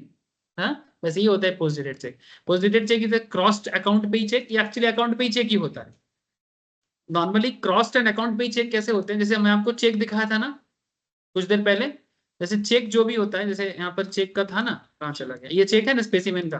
क्रॉस टी अकाउंट पे चेक क्या होता है? इसके सर पे ऐसे काट दिया जाता है, इसी को क्रॉस बोलते हैं, और इसमें बीच में अकाउंट पे ही शब्द लिख दिया जाता है। ये सबसे सेफेस्ट एंड सबसे सिक्योर्ड चेक कॉन्सेप्ट है, सबसे ज्यादा यूज होने वाला भी कॉन्सेप्ट है। अगर किसी को पैसा देना हो, और अगर पैसा देने के टाइम पे आपको चिंता हो रहा है, जैसे ऑनलाइन में बहुत लोग डरता है ना? आज भी काफी लोग हैं, नहीं नहीं ऑनलाइन ऑनलाइन समझ में नहीं आता, ठीक है? तो मेरे को बहुत लोग बोलते हैं चेक लेते हैं, और यही एक चीज है जो मैं एक्सेप्ट नहीं करता, क्योंकि मेरे लिए ना वो चेक बैंक में जाना, ठीक है, टाइम पे, सारा दिन इतना क्लास का प्रेशर होता है, और मेरा कोई ऐसे काम भी नहीं करता जिसको मैं बैंक भेजू ये करूँ। मैं बोलता हूँ कि बैंक ट्रांसफर करिए, एनईएफटी करिए, जो करना है करिए, लेकिन चेक वगैरह मैं एक्सेप्ट नहीं कर सकता, ये इसको मेरे को थोड़ा दिक्कत है, ठीक है? तो जो भी हो मेरा प्रॉब्लम है, ठीक है, लेकिन अगर किसी को पे करना है अकाउंट पे ही से पे करो, लेकिन कुछ जगह में मेरे को अकाउंट पे ही चेक देना पड़ता है। जैसे मैं आपको मैं बता रहा हूँ, जैसे मैं ना कुछ सब्सक्रिप्शन चलता है मेरा, जैसे ये जो न्यूज़पेपर यूज करता हूँ ना, इसका मेरा एनुअल सब्सक्रिप्शन चलता है, और इसका पेमेंट टाइम्स ऑफ इंडिया को जो जाता है ना, उसका नाम है कंपनी का बेनेट कोलेमन बोल के नाम, तो मेरे को हर साल उनको एक चेक देना पड़ता है। अच्छा, ब्रोकिंग अकाउंट के पास भी ना कुछ एक मेंटेनेंस चार्जेस के नाम पे मेरे को उनको एक चेक देना पड़ता है। ये सब कुछ मैंडेटरी है, अदरवाइज मैं चेक यूज नहीं करता, लेकिन ये कुछ काम है जिसके लिए मेरे को चेक का यूज करना पड़ता है। फिर मेरे को हमेशा घर पे एक चेक का लीफ रखना पड़ता है, वो साल में 2-4 बार यूज करता हूँ, कभी कभी तो भूल भी जाता हूँ कि क्या करना पड़ता है। दैट्स इट, क्योंकि यूज मेरा बहुत कम है, क्योंकि मैं ज्यादा ऑनलाइन में ही काम करता हूँ, ठीक है? और लोगों को भी बोलता हूँ अरे आइए ना, करिए ना, एनईएफटी करिए, आरटीजीएस करिए, सिखा देता हूँ, जरूरत पड़ने में बैठ के सिखा दूंगा आपको, कर लो आप, ठीक है? तो जो भी हो, लेकिन ये सबसे सेफेस्ट अकाउंट पे करके, जिसके नाम पे, जैसे स्नेहाशीष को देना है मेरे को, स्नेहाशीष के नाम पे ये स्नेहाशीष के अकाउंट में ही क्रेडिट होगा, कोई और ये चेक को नहीं कर सकता। मैंने अगर इसमें अकाउंट पे और क्रॉस हो गया ना, ये चेक किसी तरह से ट्रांसफरेबल नहीं है, किसी तरह से नहीं, समझे?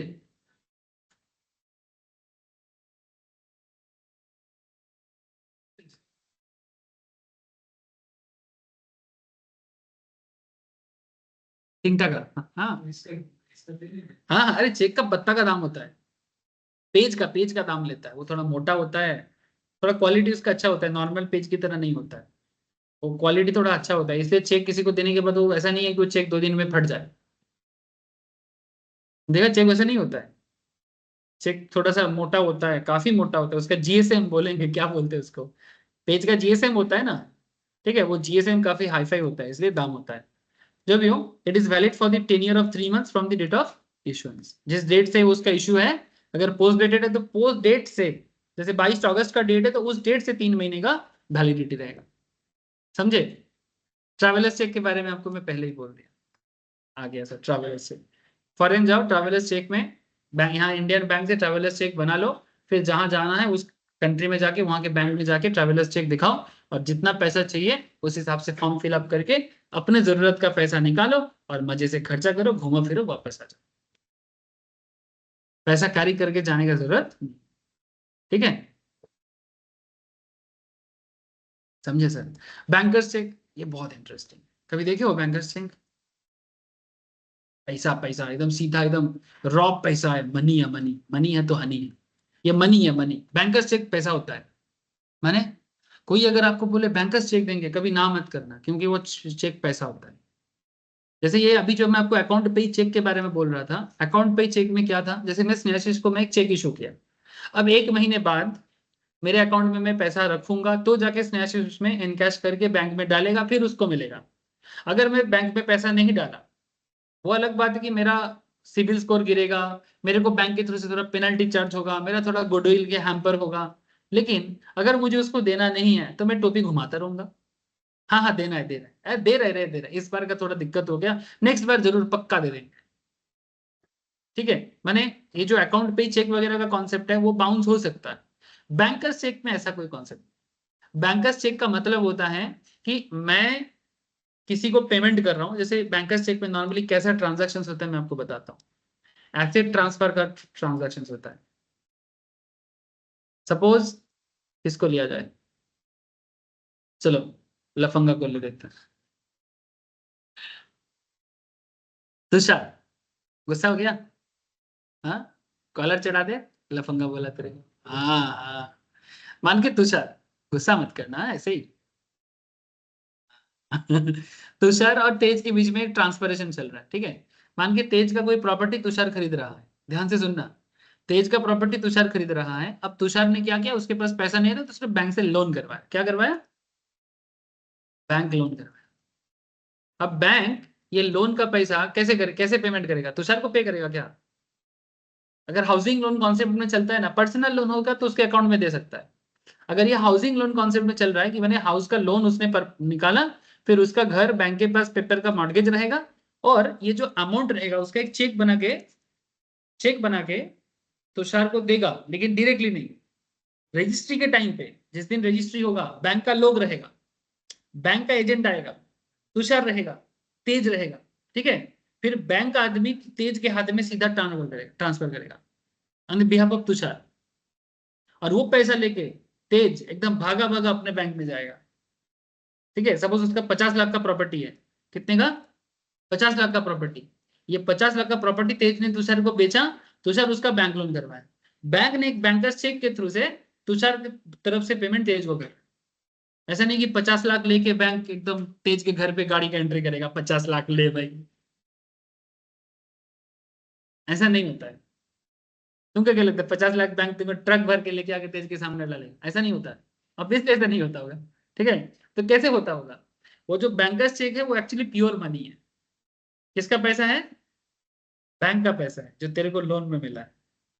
बाद में तो इंटरेस्ट के साथ पैसा बैंक को भरता रहेगा, तेज करेगा मौज अपना प्रॉपर्टी बेच के, थोड़ा दुख भी मनाएगा, प्रॉपर्टी था चला गया,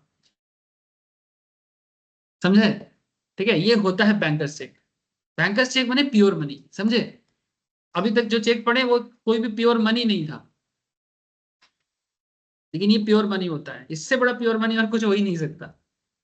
नेगोशिएबल इंस्ट्रूमेंट एक होता है bank draft, but bank draft is not negotiable instrument. Bank draft भी देखने में चेक की तरह होता है।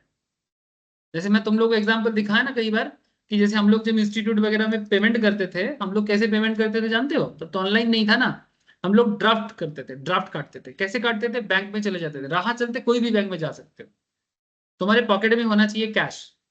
सपोज इंस्टीट्यूट का जो फीस होता था वो फीस बैंक में भरते थे, फिर बदले में बैंक बोलता था कि ड्राफ्ट का फॉर्म होता था, फॉर्म को भर देते थे। बदले में मानो 10,000 का अमाउंट है, 10,000 के बदले बैंक लेता था 10%, 20%, 30%, 50%, समथिंग लाइक दैट। ठीक है, ड्राफ्टिंग चार्जेस। फिर वो पैसा लिया और वो पेमेंट जो मैंने बैंक मेरे को पैसा नहीं दिया, मेरा ही पैसा मैं बैंक में जमा किया, समझे? मेरा ही पैसा मैंने बैंक में जमा किया, बदले में वो मेरे को एक चेक की तरह एक चीज बना के दिया। देखने में look like a cheque but it's not a cheque, it's a bank draft. और इसको और एक चीज नाम बोलते हैं, मनी ऑर्डर भी बोलते हैं इसको, मनी ऑर्डर भी बोलते हैं। ठीक है, बैंक ड्राफ्ट ज्यादा ही हम लोग यूज करते हैं। तो वो चीज देखिए इंस्टीट्यूट पे देते थे, फिर इंस्टीट्यूट अपने बैंक के थ्रू से उसको एनकैश कर लेते थे, but it's not negotiable instrument. लेकिन ये जो बैंकर्स चेक है नेगोशिएबल इंस्ट्रूमेंट। समझे कितना तरीके से ट्रांजैक्शन होता है। ये सब एक्चुअली सब क्या हो रहा है समझ रहे हैं आप लोग? ये जो चेक सिस्टम को डेवलप किया गया ये और कुछ नहीं, ट्रेडिंग एंड बिजनेस को इजी करने के लिए, लेन देन को सिक्योर एंड सिंपल करने के लिए, ताकि कोई झमेला ना रहे। और इतना ज्यादा कैश का ट्रांजैक्शन होगा तो बहुत दिक्कत हो सकता है। और गवर्नमेंट धीरे धीरे क्या चाह रहा है कि कैश ट्रांजैक्शन बंद हो जाए, इवन 10-20 टका का भी ट्रांजैक्शन बंद हो। इससे गवर्नमेंट को सुविधा है। इसके लिए भारत को थोड़ा और एडुकेटेड होना पड़ेगा। क्यों? अभी भी कितना लोग हैं, ठीक है, पसंद नहीं करता, लेकिन थोड़ा एडुकेटेड हो जाए, बस एक जनरेशन चाहिए, और एक जनरेशन। मैं आपको बोलता हूँ कि भारत में ये जो खुचरा वगैरह का कॉन्सेप्ट चला जाएगा, ये पॉकेट में और किसी का 10 टका 20 टका का नोट या 2 टका 1 टका का कॉइन ये सब नहीं रहेगा। एक जनरेशन और 2047 में जाते जाते शायद मैं मरने से पहले शायद देख लूंगा। मेरे को ऐसा लगता है कि मरने से पहले शायद एक मैंने नॉन कैश इकोनॉमी देख के जाऊंगा, मैं जहां पर कैश का यूज मैंने ऑलमोस्ट ना हो गया। सब जैसे रशिया या यूरोपियन वर्ल्ड में चलता ना, सब कार्ड सिस्टम, जहां जाओ कार्ड पंच करो घुसते जाओ, कार्ड पंच करो घुसते जाओ, ऐसा हो जाएगा। बस में चढ़ोगे, बस में चढ़ने के पहले टिकट काटने का जरूरत ही नहीं है। बस में चढ़ा, बस के दीवार में ऐसे कुछ रहेगा, उसमें ऐसे उसको लगाया, अंदर जाओ।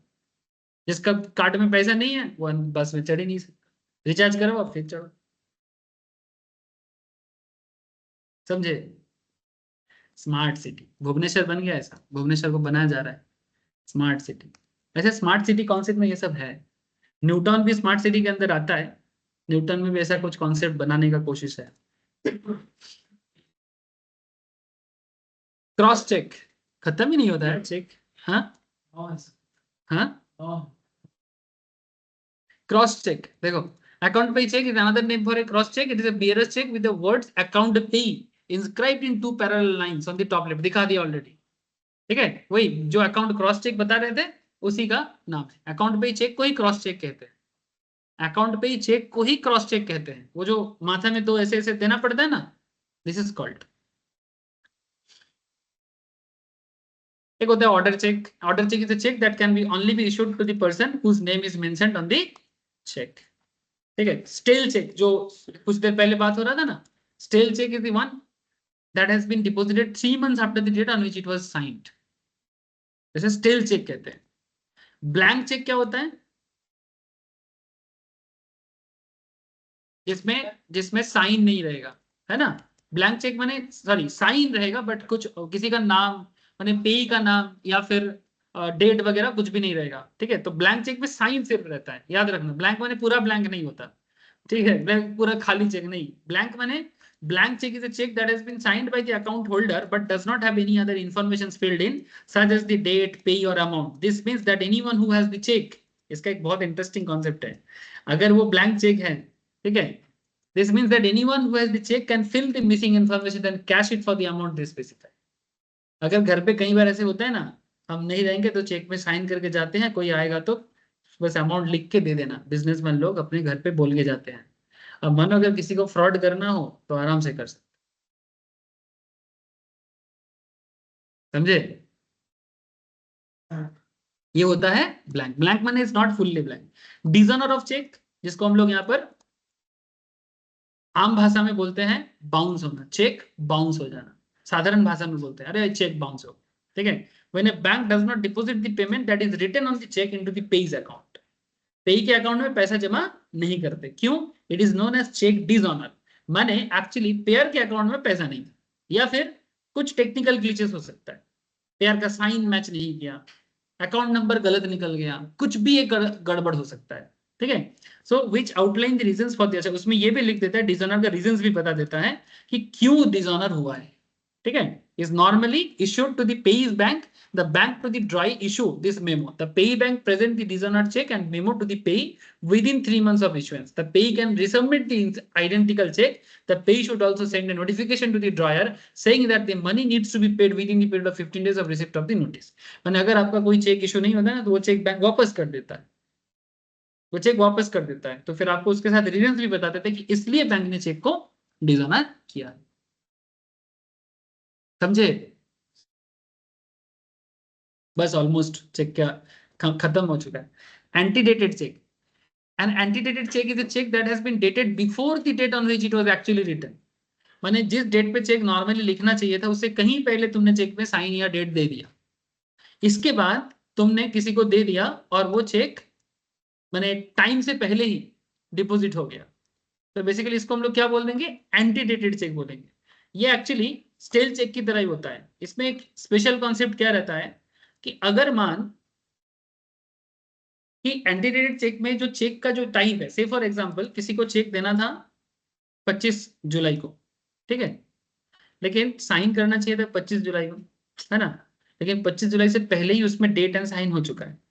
अब मानो कि उसका वैलिडिटी है may be exam normally 3 months validity रहता है, लेकिन से फॉर एग्जांपल हमारे इस केस में मानो कि 25 जुलाई उसका वैलिडिटी, और वो एक एंटीडेटेड चेक है जिसका साइन बहुत पहले से होके रखा है। अगर 25 जुलाई उसका लास्ट डेट है तो लास्ट डेट के अंदर भी अगर वो चेक जमा हो जाए तो इस चेक को इनकैश किया जा सकता है, लेकिन अगर लास्ट डेट निकल जाए तो एक स्टेल चेक हो जाएगा, माने टाइम निकल गया है। इस कॉन्सेप्ट को एक्चुअली यहाँ पर एंटीडेटेड चेक बोलते हैं। देखो क्या लिखता है, an antedated cheque is a cheque that has been dated before the date on which it was actually written. These cheques are valid and can be cashed और deposited at the bank until the date that they become stale। मैंने जब तक ये पुराना नहीं हो जाता है, मैंने अपने डेट से जब तक पुराना, अगर मैंने बेसिकली वैलिडिटी रहेगा तो चेक एनकैश हो जाएगा, बट अगर वैलिडिटी का टाइम पीरियड चला गया चेक का तो फिर ये एनकैश और नहीं हो पाएगा। एंड एक फाइनल चेक का कॉन्सेप्ट है, this is called mutilated cheque. ठीक है, म्यूटिलेटेड माने टॉर्न, माने डैमेज्ड चेक। ठीक है, it is a cheque that has been torn और damaged to the point where it is no longer legible. Legible माने वैलिड नहीं है और cannot be processed by a bank. माने जो चेक मैंने एकदम कोई को बहुत लोग मैंने देखा ऐसे करते हैं, चेक देता है ना, ये चेक को मोड़ मार के जैसे कागज की तरह पॉकेट में रख लेते हैं। ऐसा चेक बैंक में वैलिड नहीं होता, बहुत मुश्किल होता है। फिर बैंक वाले उनको चिल्लाते हैं कि मजाक, कितना लोग होता है नोट के अंदर लिख देता है कुछ ना कुछ, देखा है आप लोगों ने? ठीक है, ये सब बैंक आजकल इनवैलिड कर देता है कि नोट में कुछ लिखा रहेगा, ये सब वैलिड नहीं रखता है। तो ये होता है टॉर्न चेक, या इसको क्या बोलते हैं? म्यूटिलेटेड। क्या बोलेंगे? म्यूटिलेटेड। याद रहेगा? हाँ, कितना सारा चेक होता है, बाप रे बाप।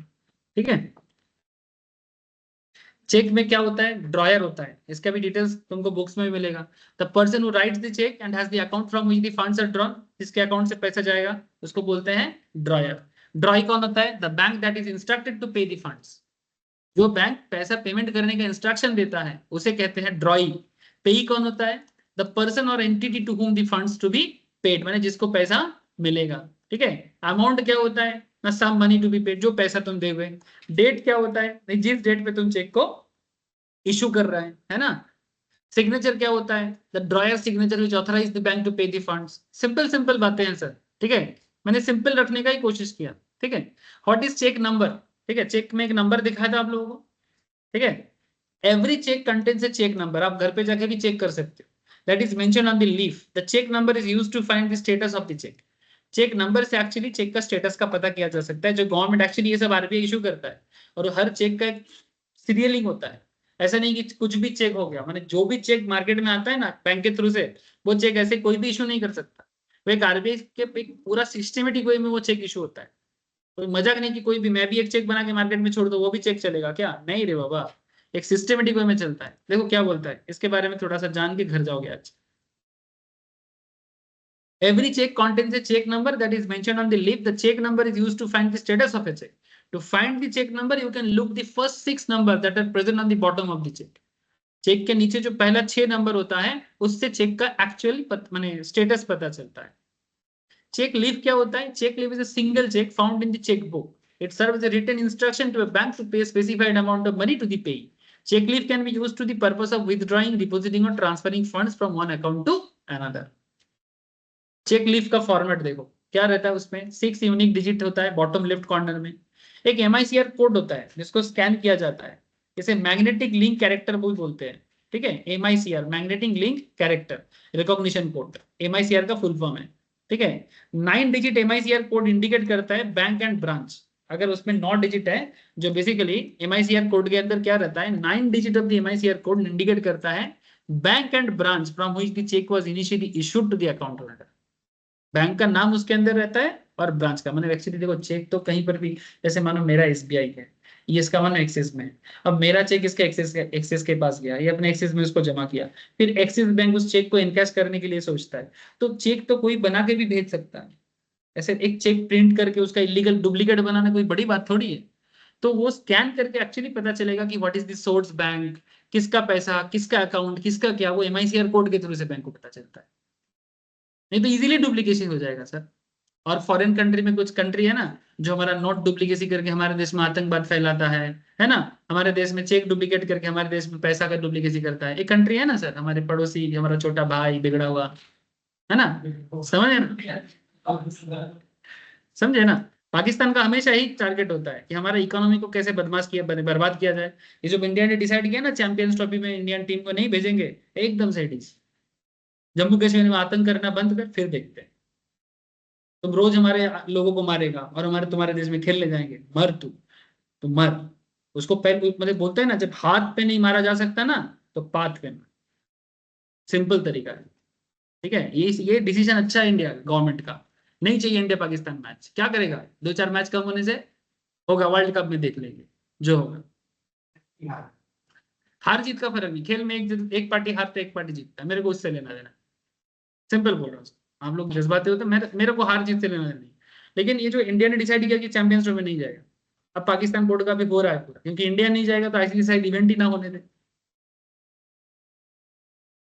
और गया, जितना पैसा क्रिकेट से आने का सोच रहा था वो भी नहीं आएगा। सिंपल बात है भाई, तुम आतंक फैलाना बंद करो। रोज कुछ ना किसी को मारते, फिर से एक आर्मी मारा है कल, फिर कल आर्मी मारा है। एक भी जान जाएगा ना उसके बदला चुकाना पड़ेगा। तुम देखो मजा नहीं है। हाँ, वही लोग बोलते हैं कि बीच में क्रिकेट और पॉलिटिक्स एक नहीं होना चाहिए, मजाक चल रहे हैं, सब एक है।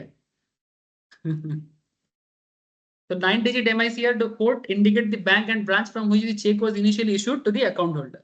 First 3 digit of the MICR code क्या बताता है, CT code. The next 3 digit will reflect the bank code and the last 3 digit will be the branch code.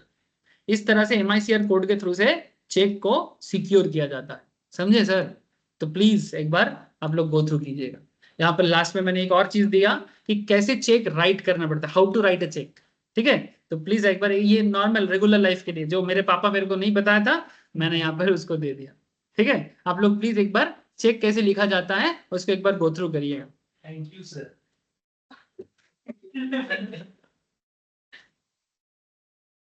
चलो,